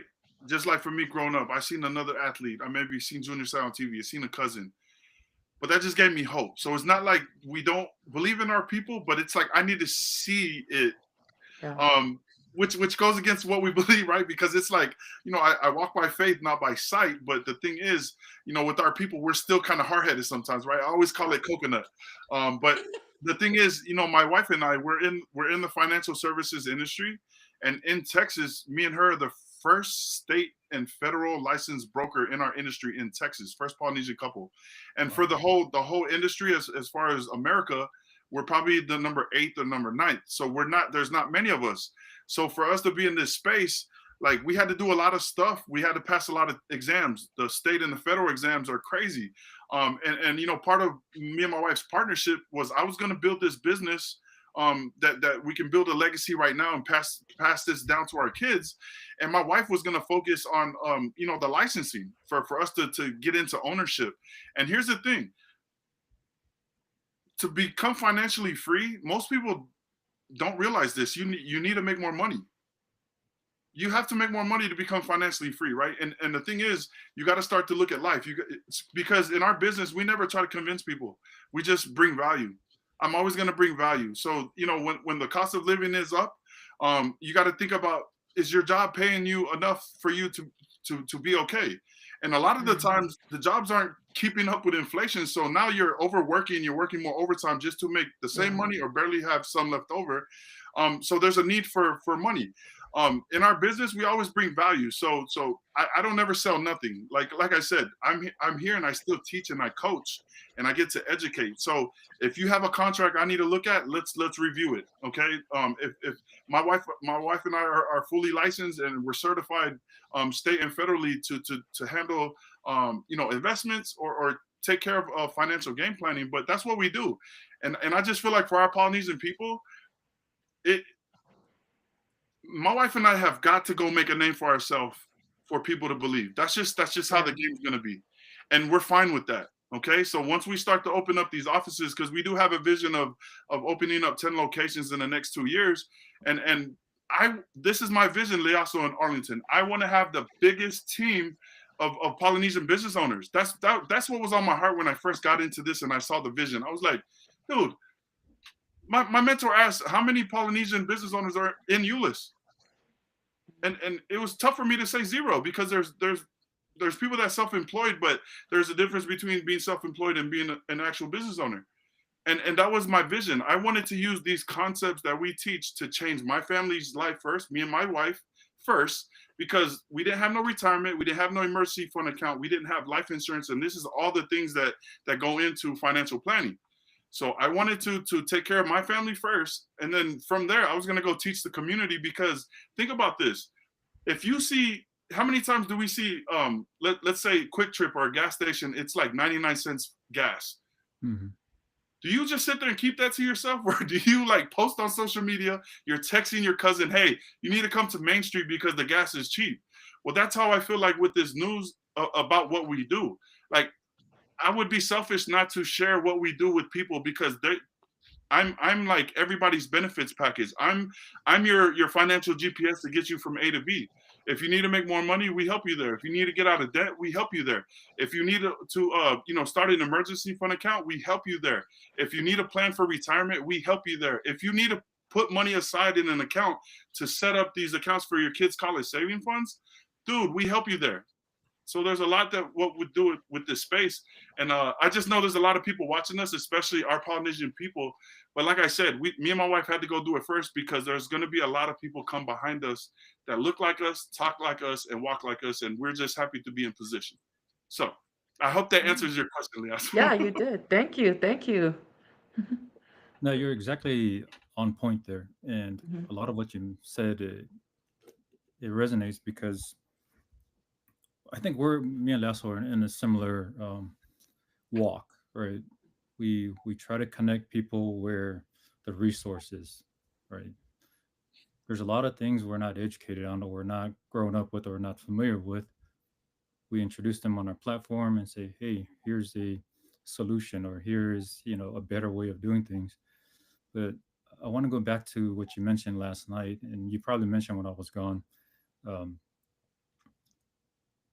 I was laughing because I mentioned something about how sometimes I feel guilty of not being too supportive of our Samoan community, and I feel like maybe I should go devote more time, travel like an hour and a half, spend like 2 hours down there, and then you immediately mentioned something that is very important. Does that add any value, or how much money are you retaining? By supporting that. Sometimes, these good feeling events that you go to, you have to look internally. Is your home stable? and what does that do to that income that you're trying to be financially free? If you're going to devote, like, you don't know how much you're piecing out, right? And in Samoa we call falavelavas. I know you're very familiar with Yep. falavelavas, but even without the falavelavas, if you're participating in any community event, you're going to be giving, giving, giving, and at Right. some point you're saying, you know, you work so hard to try to build wealth, but at the same time, if you're not budgeting correctly, you can easily release all of that income, and next thing where's the income? Where do you have, is there any savings left? What have you built? So I like what you guys are doing, but that is so important for our Polynesian or Pacific Islanders, is to understand that. And you made a great point here. You can't just sit in one spot knowing that that's all the income. You mean you have to have a vision 4 years, 5 years down. I don't want to be making this same income. If I know I have to build that wealth, either I jump ship or do additional, take on additional responsibilities to build that income. And I like what you also mentioned is I have to prove to the outsiders, I have to fix my internal home, prove to them, follow, I built this. Look what we have built, and you too can achieve this. I'm going to show you this. So thanks for sharing all of that. Yeah, no, you're absolutely right because and here's the thing about the falav is like there's nothing wrong with it. But here's the thing: if we've never been taught how to manage money and budget money, then that's where we get in trouble. Because, dude, Mm, I grew up where we were with the lights off, um, and just mhm, sleeping in the dark. And to me, it's normal because I don't know no better. I'm a kid. yeah. But it was a church event. My parents dumped all their money into church, which I'm not gonna say anything about that. It's okay. Like what they want to do with their money is fine. But the thing is, what happens the next week when the bills are due, or you have to take care of things with the kids? Now you're either trying to borrow money or you're waiting for the next check. And I just feel like if we're mindful, if we're mindful with our funds, like who's to say you couldn't pull something from your emergency fund account because you do have that set aside? You know what I Hmm. mean? Like I don't see there's a problem with that. But when it's like pulling from the money that's going to bills and you're waiting for the next check, then that's why I feel like we get in trouble sometimes. And that's why I'm saying I keep going to my brother's situation because me and my wife didn't come here because we were interested, Arlington. We came here because we were convicted. God was trying to send us a message that if we continue down this path, we would end up the same way, or we won't have these things that are promised to us because of just having information. And I just felt like, with my dad, because when it comes to retirement, we've done a lot of trainings with the military people, right? One of my wife's aunties, she retired. She served her full term, and we got on here talking life and talking about our financial concepts. And she's like, Lee, I should jump through the screen and slap you. Where were you 30 years ago? Because the thing is, she's still working today. Mm. You know what I mean? Like, and to me, Leaso and Arlington, when I think retirement, I think I'm gonna be in Samoa on the beach, or in Hawaii, or in Florida, and I'm not worried about income. I'm not worried about working. I'm spending actually being free with my family and not thinking about any of those things. Well, that's the life you get when you retire properly and respectfully, and that just all comes down to the information and where you have your money. And I just know, especially with a few of my uncles that do landscaping, I'm their benefits package because they're self-employed. They don't have retirement. They don't have life insurance and all these things. We're licensed to help you with that. Mm. So I always Mm, tell my uncles, I'm like, hey, instead of leaving your money at the bank where it's not growing, like when do you plan on retiring? Because the path you're going down, you're going to work until you die because that money is just slowly growing. I laugh all the time when I look at my Chase app and it says 0.001 on the interest. I'm like, this is crazy. But we're taught, remember, as young yeah. kids, we're taught like, hey, yeah, I have a savings and checkings at the bank too. And I always joke because I told you last night my emergency fund account was a cash box in the closet, and that's not where that money should be stored. So yeah, it's just information, man. And I just feel like, when they say the richer get richer, I just feel like that's because of information. It's not nothing else. And Yeah. you bring on the habits of the surrounding or the environment that you're in. And I just feel like with me and my wife learning these concepts, you know, we're able to bring that back to the community, which is way more like convicting to me than the money will ever make here, because what I'm going to do to change your life is more than they could ever pay me. And that's just how I look at it. And God blesses us on the back end. So, yep. Yeah, amen to that. And just gonna segue a little bit. What is the most impactful client story that you've experienced? The most impactful client story. Wow. Okay, so I have two. So the first one I'm going to give you. So, you know, when me and my wife were going through training, and here's the thing, because people are like, Lee, yeah, I'm not interested. That's something I don't know. I'm like, are you kidding me? Like, my background's football. I don't know nothing about this, but I want to know the knowledge because, like I said, I want to change my family's life, our circle first. So we were going through training, and you know, I had to see my trainer work, and part of our process is to you know, share. My trainer said, Lee, who do you love and trust, and who loves and trusts you that you want to give this valuable information to? And you know, it was my sister. She needed to hear it because she went through the same tragic event as I did, so she needs to hear the information. But if she hears it from me, Leaso in Arlington, she doesn't see me as Lee, the financial anything. She sees Lee as the big bro or the football coach. She doesn't see me as where I'm like potentially going to be working. But I had my trainer with me. She saw my trainer as the professional, and you know, we got to set up her accounts, but the fourth meeting we had was with my college advisor, Palangi lady. She's a professor at Buffalo University. She's married, 2 kids, husband's electrician. And outside looking in, you would look at this couple and be like, you know what? What are we gonna tell them? You know, they got all their ducks in a row. They got everything figured out. But what that taught me was everybody doesn't. What looks like on the outside that you don't know until you sit down and talk. So we started, we got on the call. My trainer was explaining about you know, what we do, and when he mentioned debt program, she started crying, and I was sitting here. I was like, oh my gosh, what did my trainer say? This Palangi lady's crying on my Zoom call. She goes, Lee, I don't know what made you think about me, but I'm so thankful you thought about me. Here's the thing. I've got a PhD and I paid my whole way through school. I'm going to die paying this debt off. And you guys are telling me right now that you guys have a program that can help me get rid of my debt. And then with the money that's saved from there, we can invest that. That's why she started crying. And then we started to talk about insurance because we protect families, right?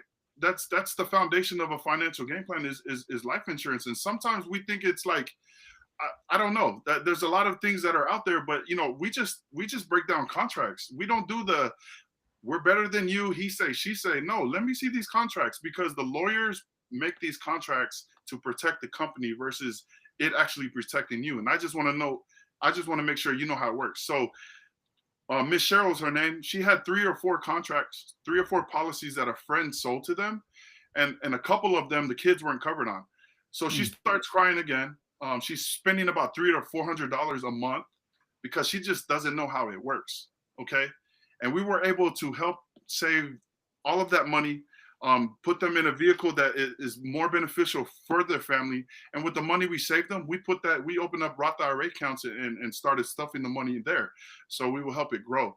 So that was one meeting that convicted my heart, because here's what it taught me. I don't care what you do for work. I don't care what your job title is, because the chances are if you make a lot of money, you're probably spending a lot too.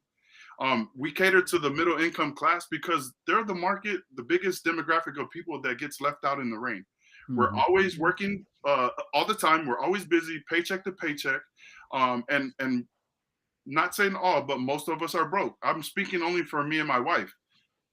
That was us. We're always too busy. We never see each other, paycheck to paycheck. And you would think Lee's a teacher and a coach. No, we're overworked, underpaid too. Okay. So that was the first convicting client story. The next one was more convicting because I was training one of my agents. And this is what taught me about just being able to bring more value to somebody, even when they want to wait. So I'm training one of my agents with her sister. It's a Friday, and I still kind of get emotional about thinking this because you know, I love what we do because it changes lives. But that Friday, the girl Jessica was like, Lee, everything's beautiful. I want to get all my accounts put in place. Let's just wait till Monday. And me, I never wanted to be one of those pushy guys because I've seen them in the industry before. Pushy, pushy, pushy. Hey, you need to buy this. You need to do this. You need. I just that wasn't me. Like I said, I don't never convince people. I bring value, and then you make a decision based off what I presented. So she wanted to wait till she got back from out of town. She goes, Lee, I want to do all this. Let's wait till Monday, and then we'll get it taken care of. Well, Monday morning happened, and she had an aneurysm, and she was gone. And the thing about that, Arlington and Leaso, like to me, like that because it's not all about making money here. Like I'm really passionate about trying to change your life. And in that moment, I'm like, what could I have said different? What could I have said different? Because she left 2 kids behind. And me and my wife went to the funeral, and that's all I was thinking when we were sitting there. Like, what could I have said different to bring more value to her, so to make her understand that time is something we don't have. And that was just a teaching point for me. And we went to the funeral just to show our love and respect. But that I always have these little situations that convicts my heart and also lets me know that I'm in the right place and where we're supposed to be working. So those were the 2 client stories that have kind of like changed my life and my perspective, and I know why I'm here. So we're going to continue to bless families and bring value, and I even if nobody does business with us, Leaso or Arlington, I'm just happy that you have the information and the tools, because what you can use it for, I don't charge you for that. Now, if you go sit down with one of these big, Edward Jones types of companies, they're going to charge you for even just talking. Mm-hmm. And before you get to sit down, they're not going to sit down with you if you don't have at least 50,000 in your savings or checkings. And a lot of the times, our people in the middle income class, like I said, we get left out in the rain because, those financial advisors are chasing the wealthy people because they know they have money. So who helps us? Yeah. That's where we come in. Yeah, I was just thinking about because I was thinking about our people in back home in Samoa, especially in America, Samoa, the packages that are presented to them and the jobs that they have, and it's just Right. very, they don't have that benefit that you're presenting right now. And I'm mostly also thinking about my sister who's in the military and the other one that is a business owner. She needs to hear this. So this is something exactly that I'm going to share with them. And so for those who are listening, I mean, reach out to Lee Foliaki and his wife, and if you need more information, call out to, you can reach me or Arlington to get you in touch with our brother here, Lee Foliaki and his wife, because they have the tools and information, and are also licensed here in America with the knowledge to present that for you guys. Um, I wanted to add, you had mentioned in a previous podcast, you don't believe, everybody always says fake it till you make it, right? Oh yeah. But you have a different concept. Instead of saying that, you have faith it till you make it. Tell us about that, because that ties into what you were just describing about with these the financial business that you have. Yeah. So just think about it. The word fake, right? Like what pops in your head when you first hear the word fake? And I've heard that growing up, like, people older than me, they're good people, but maybe they didn't know either. But fake it till you make it. And when I think about that, I don't know if you've ever seen the meme of the kids that are training, but they don't touch the line. You ever seen that picture where there's Yes. like this much space between touching the line? That's it pops in my head like fake it till you make it. Like they don't touch the line, so it's like, oh, it looked like I did the work. But Yeah. no, that one step could be the difference between you winning or losing a game. It could be the difference between you gaining a blessing and not. So like, fake it till you make it. I don't agree with that, but I wholeheartedly believe in faith it till you make it, because that's what it has to be. You've got to believe in the something that you're working towards, and if you got to believe in something that you don't even see that's happening right now, because it's going to happen. And if you trust God to back your work ethic, then everything's going to work out. So, oh, I'm sorry, this just popped up. We're taught to work, then school, then get a job, and cycle continues. Yes, which is the rat race. so that's absolutely right. So when I read that book, Rich Dad Poor Dad, it talked a lot about that. So it talks about the school system set up to create employees, right? So we go to school how many days? 5, and we're off how many days? 2. We go to the Yeah. job, we work 5 days, and we're off how many days? 2. And I was sitting there, I was like, hold up, like this is crazy. And the thing is, if you really do some research and see how the government is set up, and this is not a conspiracy theory, like it's facts. Like the government is set up to cater to business owners. And when I had started when I read the Rich Dad Poor Dad book, I was like, okay, so if I continue to do what I'm doing here at the school district, I'm going to be the miserable coach that really doesn't have anything to show for anything that for this long period of time that I've been working, and I can't pass my high school job down to my kids. And I've always wanted to have a business. I just didn't know what it was going to be in. Mm-hmm. Well, this business made sense because here's the thing. Our company, our partner company, Primerica's pockets are so deep. Like I don't have to worry about payroll. So my mother-in-law, we always talk business, right? Because they have a restaurant in Copper's Cove. So if anybody on this call ever goes through Copper Cove, please go to Toa's Ohana.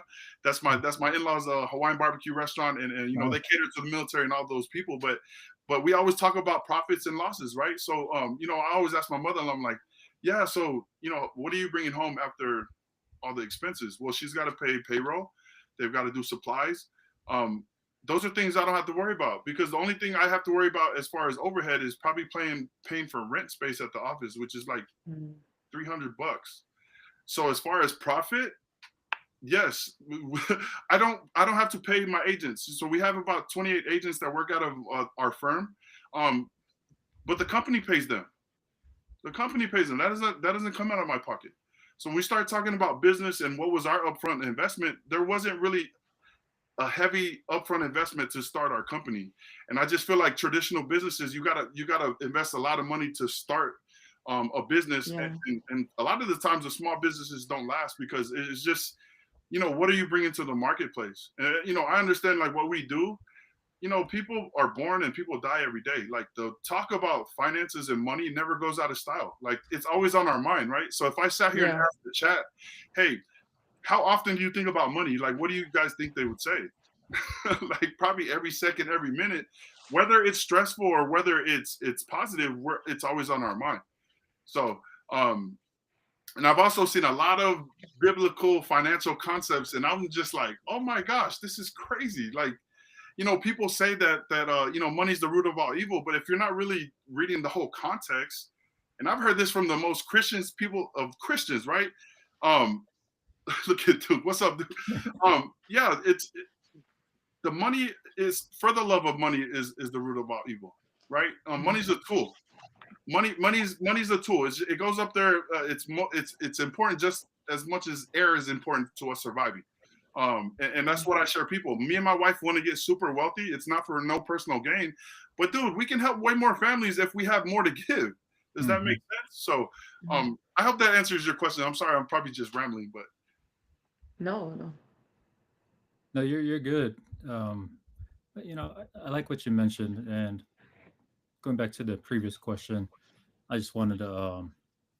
Me and Leasa, we always say this on our podcast, but we usually say it on the side, not in front of our viewers. But we always have this belief that the guests that we bring on our podcast, it's not an accident, and it's a purpose, and we always find some ties to either ourselves or there's always a connection. So we always find value in it. And when you were mentioning something about um, the lady that passed away and just not having that insurance set up correctly, that one kind of hit home because that was a similar situation that I had with my mom. So it's a sore subject for me, but I really understand the importance of insurance because if you don't have that set up correctly, I mean that can be a detriment not just for the immediate family, but everyone else that are responsible for your parents. Belongings are different. Us polys, when our parents, if they don't have insurance, well, it falls on us and the right, rest of the family. So what you guys bring to the table is valuable, and we need to, like we always say, change the narrative. right. Let's not always do these what do you call it, crowdfunding or um, GoFundMe's. yeah, we need to you know, invest in these insurance and get the right ones and get to the right people. Yeah. And I like the people that you also mentioned something important. I also want to bring up is people don't appreciate the package, the value that you guys bring to the table. So the message you're providing here, if you were to ask someone else to have a one-on-one session, it's going to cost you several hundreds, probably a lot more. Yeah. So for our Polynesian or Pacific Islander, folks who are out there, don't look at this as like, hey, free information. This is something that someone, time is value. Yeah. And to equate that, that is something like just feel like you've gained part of a package that you didn't have to pay for. So hopefully this session provides value to you, whoever's listening, or either later on.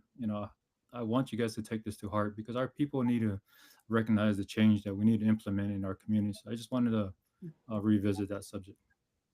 Mhm. No, that's big too, Arlington, because so here just to give you kind of a scenario, right? Could you imagine if our, let's just say, let's go a couple generations back. Can you imagine if our great grandparents had this knowledge Mm-hmm. and what would have been transferred down? Because I grew up here in Texas. Our neighborhood is majority Polynesians, but there's some Balangi folks around. And I always used to hear, "Oh yeah, my mom left me this, my dad left me this, my Yeah. grandparents left me this," and I'm like, "What are you talking about?" And they have all the things, which could be materialistic to some people, but they have the means to have those things. And what they were saying that was passed down is money, and it was coming from just having life insurance, and it's the simplest form of creating generational wealth.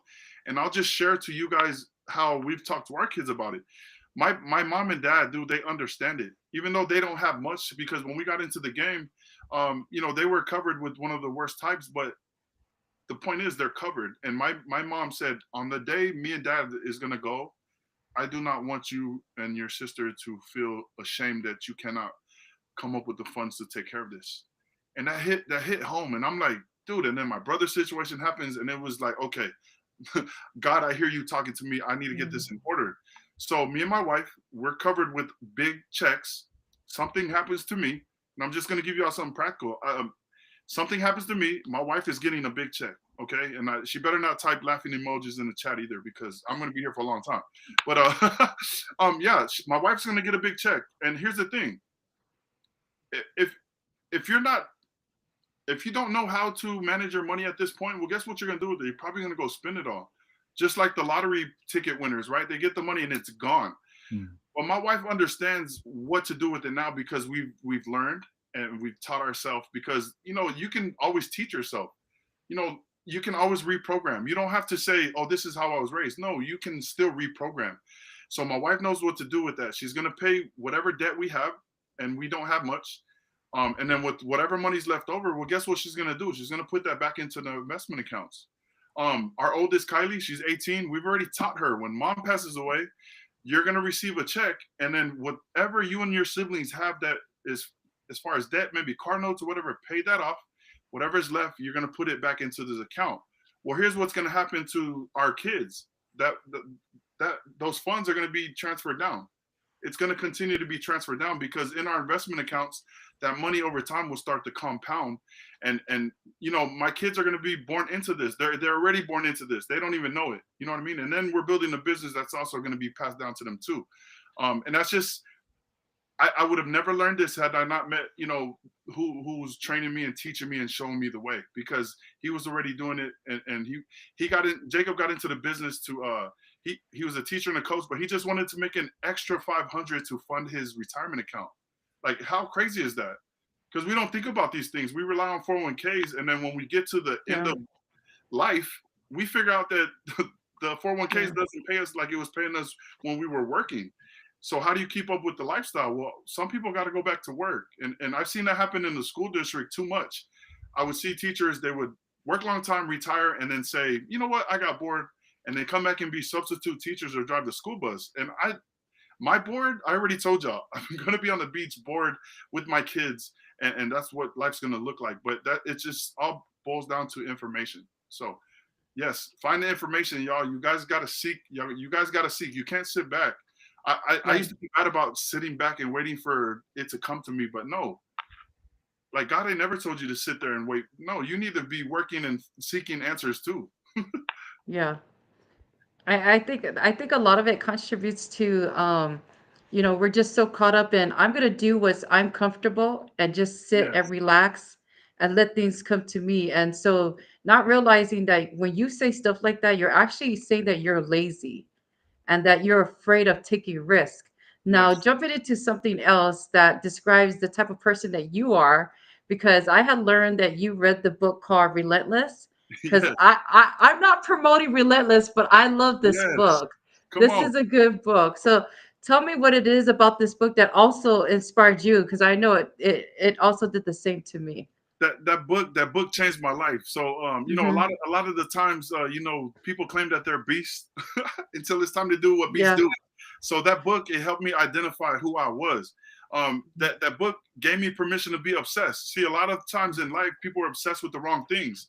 I yeah, was always obsessed with getting better. I was always obsessed with elevating. I was always obsessed with leveling up somehow, some way. I was going to figure out how to do those things. But when I read that book, it was so crazy because I was told to read that book in training, and I was like, "Oh my gosh, I hate reading books," because in school I only read books for a grade. I didn't read it to gain the knowledge so I can elevate. But here in hmm, the business, I'm in a leadership position, so it's demanded that I self-develop and I read, so I can sharpen my mentals, because the next person that comes, nobody's gonna follow somebody that can't lead them nowhere. So, yeah, but that book, it helped me identify who I was as far as my personality trait. And guys that don't know about the book Relentless, it's Michael Jordan and Kobe's trainer. And it just goes into the mentals and the mindset of those guys, man. Like those guys are relentless in their drive, what yeah, motivated them, and how they feel, like they let pain fuel them. They get into dark spots, and I used to do that with football. Like before the games, I would be crying, and people are like, "Lee, are you okay?" Dude, I was getting into that space because I would think about all of the worst times growing up, and it would just put me in that mind frame that when I get on this field, dude, it's like I'm in warrior, like we're all warriors, right? yeah. Polynesians are warriors, but I would just be getting into that mode. So when I read that book, it was refreshing because it was just giving me permission to be who I am, which is I'm Mhm. obsessed with going for things that are that I can't see. I'm obsessed with providing a life that we can only dream of. I'm obsessed for changing lives. Like that's what I'm into. So that book was Yeah. big. When you showed me that last night, I was like, okay, Lasso's a beast.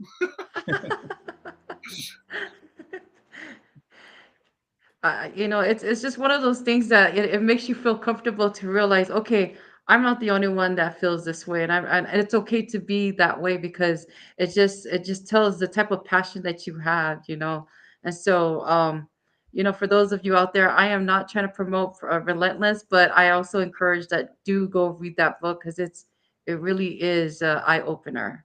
And so, Yeah, yeah. So I know we zoomed past Coach Duke. So if oh you could bring yes, that back up, I wanted to sure. acknowledge Coach's comment. Uh, so he's giving a shout out here. That's my dude right there. Solid brother. Come on, Duke. My little coach. Fire. Let's go, Lions. Um, Before we jump into another thing, I wanted to also bring up something that's very interesting that I've learned about Lee, and it has to do with the water challenge that you did for the 30-day challenge. It's very interesting because not a lot of people can do that, especially at our age. It's like it's one of those things where it takes a lot of discipline and obedience. So tell us about that journey. Um, so I'll just touch on the age part too, because I thought about that too, because I'm 43. Okay. So I was sitting there, I was like, okay, so is this gonna be like risky for health and all of this stuff? And I was doing research and I kind of was talking myself out of it. You know what I mean? But here's the thing. I was like, dude, how did Jesus do 40 days, 40 nights? Like was that water? Was that no food? Was like how did that even Yeah. happen? Right. And I just knew I wanted to change to happen in my life. So me and my wife, we've got big goals. We've got big milestones on the line for this year, right? We're on the verge of opening our second office. We're on the verge of our highest income goals and all of these things. But we sit there and we're praying about it, and sometimes it feel like things aren't happening. So then I'm like, okay, what do we need to do? So one of my boys inspired me with the fasting. Then I started to do more research. I figured out that fasting went hand in hand with prayer. And I was like, okay, so we're not doing the fasting. We're praying all the time. But we're not doing the fasting part. Mhm. And I used to think fasting was just, for weight loss. I knew, we do it at church at the beginning of the year to reset, to have a great Yeah. year. But I never really knew the purpose of it. So when I started to find answers and I was praying about it, I was like, okay, I can do 3 days. I could probably do 10. So with something that I feel like I can do, I don't think I'm going to get the best results out of something I feel like I can do. So when I started to think 30 days, I knew I couldn't do it. I'm like, no, there's absolutely no way. And what it was doing to me in that moment was it was already training me and telling me that I was going to have to lean on God to get through this process. Because 30 days, dude, do you know food is a love language for Polynesians? Like let's be honest. So Yeah. for me to deny my flesh of food, dude, it was only going to be me and God. So what happened was we went through the process. Yeah, I went 30 days. It was only sea salt. I had some electrolytes after a week. And the thing about being disciplined, because that was me and my wife's theme word. It was the theme word going into 2025, discipline. Yeah. Because if you're disciplined, you can receive and you can get everything that you want to get.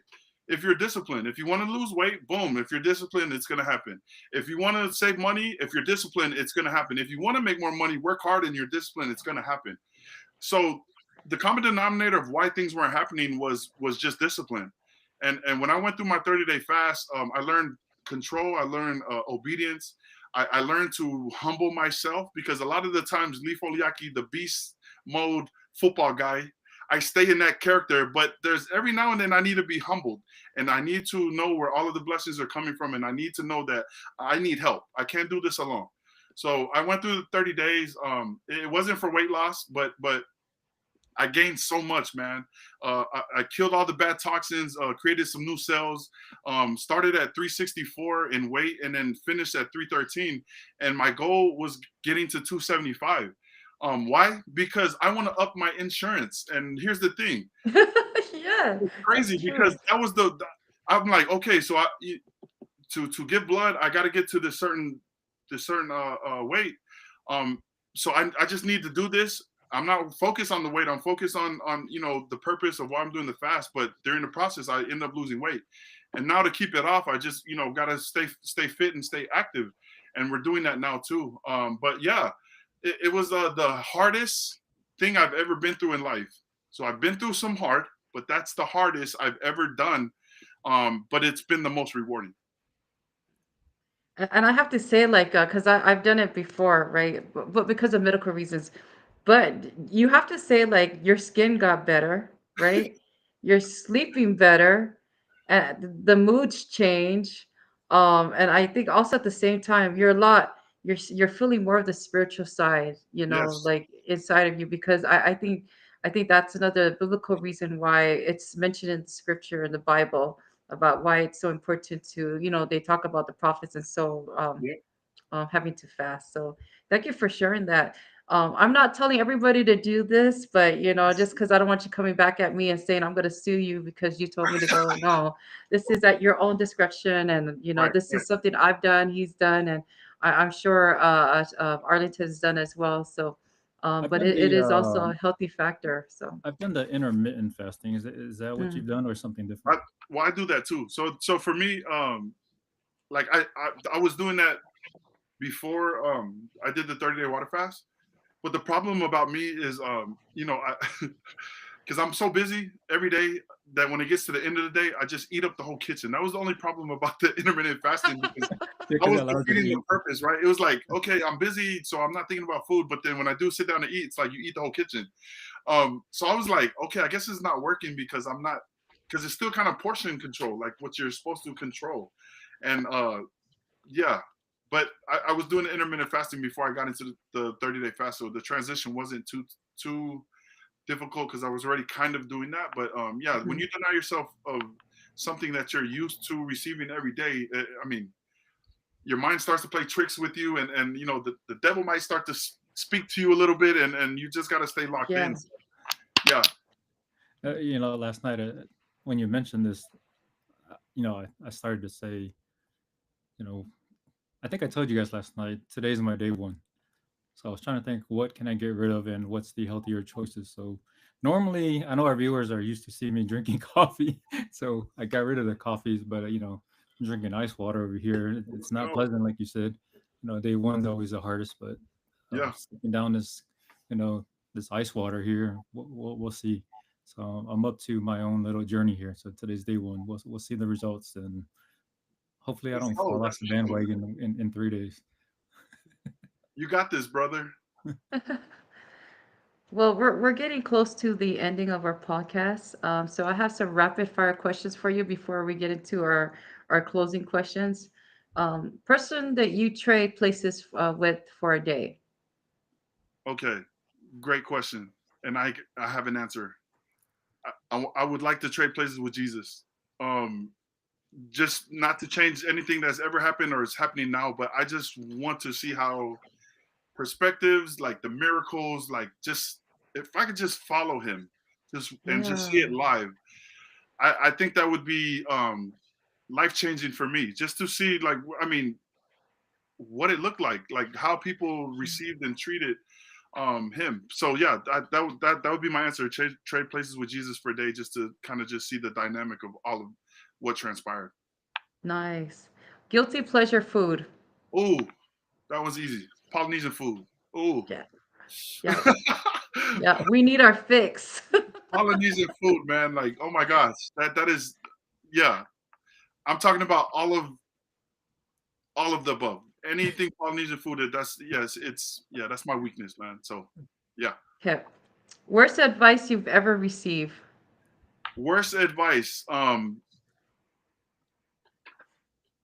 that oh my gosh, this is tough because I have a lot, but I wanted to just tie this into the platform and just our people. The fact that Polynesian men don't show weakness because we're warriors and we're tough. So you should never cry and all of this stuff. I feel like is the worst advice to ever give any Polynesian child, son, daughter, because what happens is you withhold all of that stuff. And I feel like that's what happened with my brother. Like my brother in his deepest moments, he couldn't feel like he could reach out and talk to somebody because it shows weakness. Mm. And to me, I think warriors show vulnerability, even though we're still tough. Yeah. But you show strength when you show vulnerability. So I think the worst advice ever for me is if you cry, if you show just the Polynesian thing. I don't know if it's a pride thing or we don't show weakness. Like Yeah. I don't think that's good for me or for others. So that would be the worst advice. That's good. Something you wish you were better at. Something I wish I would be better at. I would say patience. Uh, I'm I'm impatient at the wrong times. Like when you're building something that is long term, or if you're cooking something that is gonna turn out to be amazing, well, obviously it's gonna take time. And for me, I get impatient with things because I'm like, dude, I want it to happen tomorrow or yesterday, and that's just not how good things that are either being cooked or built or you know uh, created. That's not how it happens. So I would say patience. You know what? I don't want to be driving next to you on the freeway, so especially in Texas with the road rage, because I don't have patience when it comes to driving. Oh wow. All right. Best compliment you've ever received. Best compliment, I would say,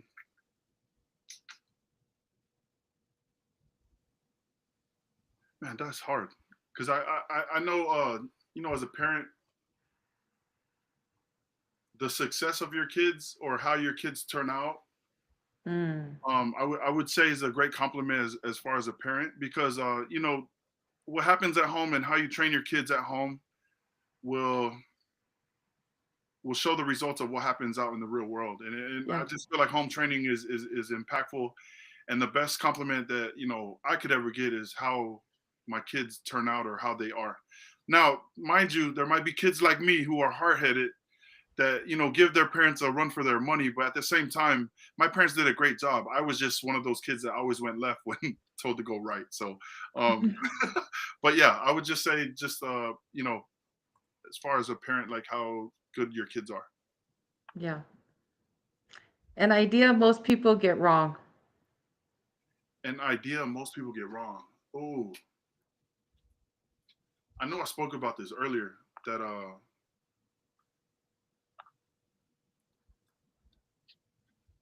dang, um, that money is the root of all evil. Because when you hear that and you grow up thinking that it's wrong to make more money or want more money, like to provide and like I think that kind of handicaps us, and it doesn't allow us to go after more, and it keeps us in Mm. a safe space. And a lot of I've heard a lot of Christians throw that around too easy without just because it's convenient for them to say. But no, the it's the further love of money is the root of all evil. And then for me and my family, we want to make lots of money because we understand that it's a tool, and we'll be able to do more mission work. We'll be able to serve more people. We'll be able to give more. Yeah. We'll be able to tithe more. Like all of those things. Money's a tool, so it's not the root of all evil. Okay, the last rapid question for you is most overused phrase in sports or business. Most overused phrase. Dude, that's a good one. I would say knowledge is power. Mm, We hear that too many times. Knowledge is power. Well, I've had knowledge. It didn't help me elevate. It didn't help me elevate. But what I've learned is applied knowledge is power. yeah. Knowledge is power, but no, knowledge is not power. Applied knowledge is power because Mm, regardless if you have the information or not, you got to go put it to work. A lot of the times we get the plan and then we don't go put the plan into work, and then nothing happens. So yeah, knowledge is not power without applying it. So and yes, that's where you mentioned earlier the detail is so important, right? yeah. No, So because very think about important. that. We all have assignments. We all have purpose. And we all know what we're supposed to do. But Yeah. sometimes we still sit back instead of going to work, and then we sit there and get frustrated because things aren't happening the way they're supposed to happen. But yeah, I would just say apply the knowledge that you have, and if you fail, it's all good. You learn. Yeah. I always tell my kids, like, it's either we win or we learn. We are not taking L's around here. So either we win Mm. or we learn, but we're not taking losses. Good, good. Go ahead, Arlington. Sorry. Yeah, I know we're getting close to our closure. Lee, if your kids could sum up your legacy in one sentence, what would that be? In one sentence, I would just say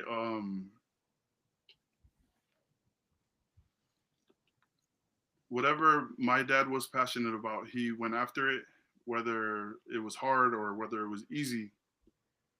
And he always made sure that he positioned the family to win.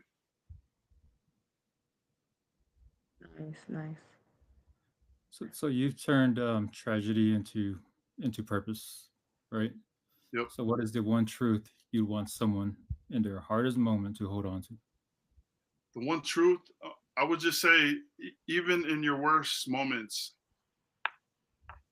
just ask God for guidance, or just ask Him for strength, because I can't sit here and just tell you like it's going to be easy to deal with, but also just know that there's purpose in every situation. I always feel like things happen on purpose for a purpose. And just speaking with my brother's situation, it was the best thing that has ever happened to me and my family. Like, it's going to change generations what happened.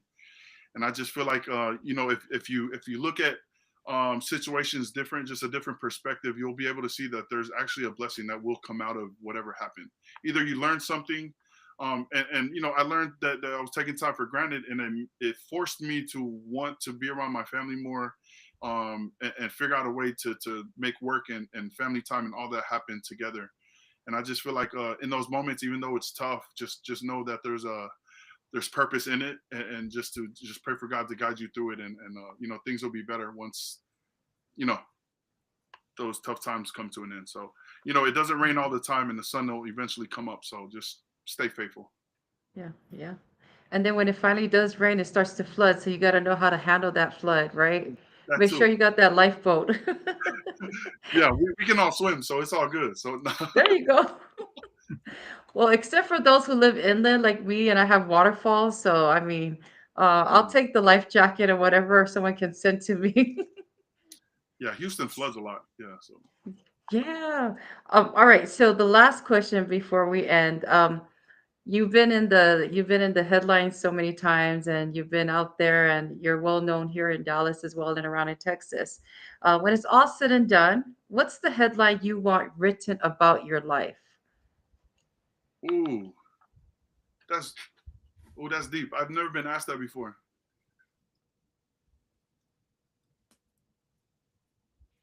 Wow. Um, it will say Lee impacted me somehow, some way, whether it was through conversations, through acts of service, through business, through church faith. Lee impacted me somehow, some way, and I just feel like that's my purpose.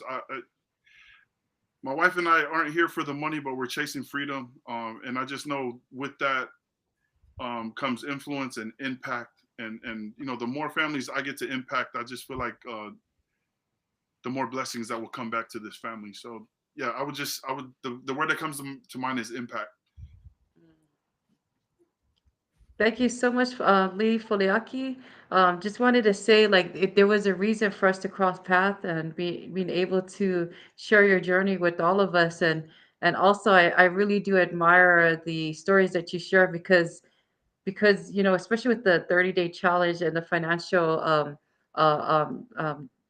stability and knowledge that you have for all of us, that really did inspire me as well. And I'm going to share that also with my friends and family and those who are out there listening.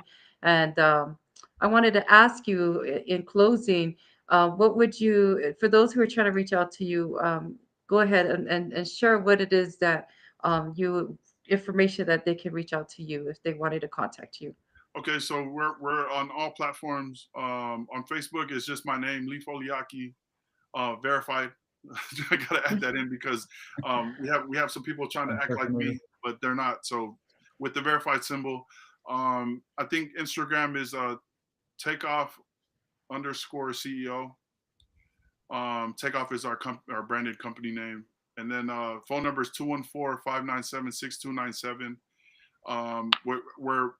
We're open every day, right? We're business owners, so there's not a time that we're not available. Usually this time of night, I'm working with all my West Coast clients and agents, so we're always up to the odd hours of the day. So yeah, reach out. Email is foliaki.pfs@gmail.com.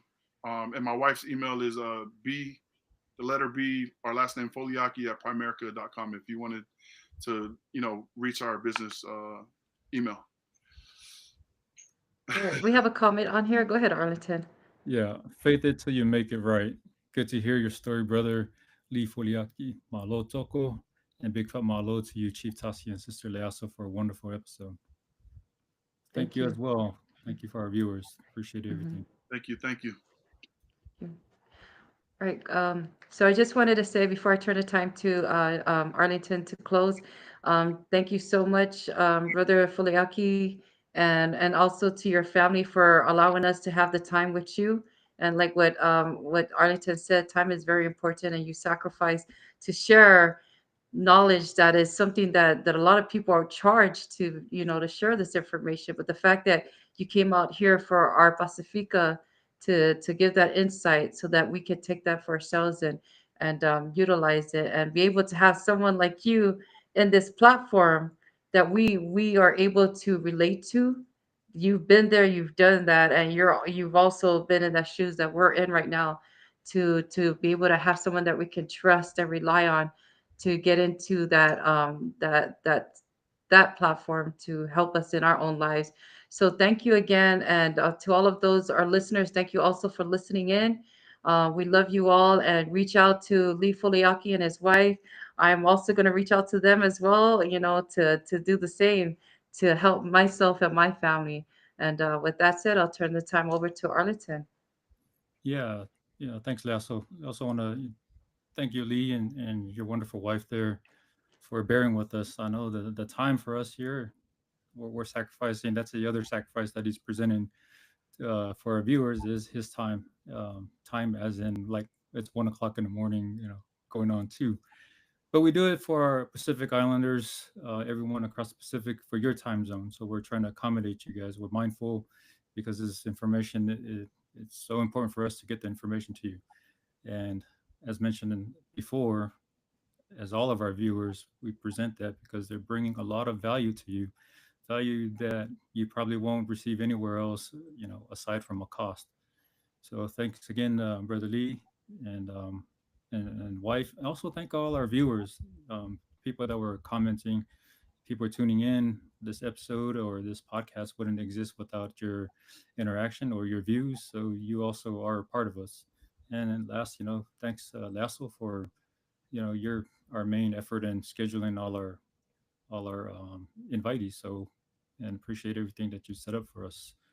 That being said, have a blessed night to everyone. And I know it's not night in the Pacific yet, so be safe out there on your travels. So, Thank you. muy Good night. Good night, everybody.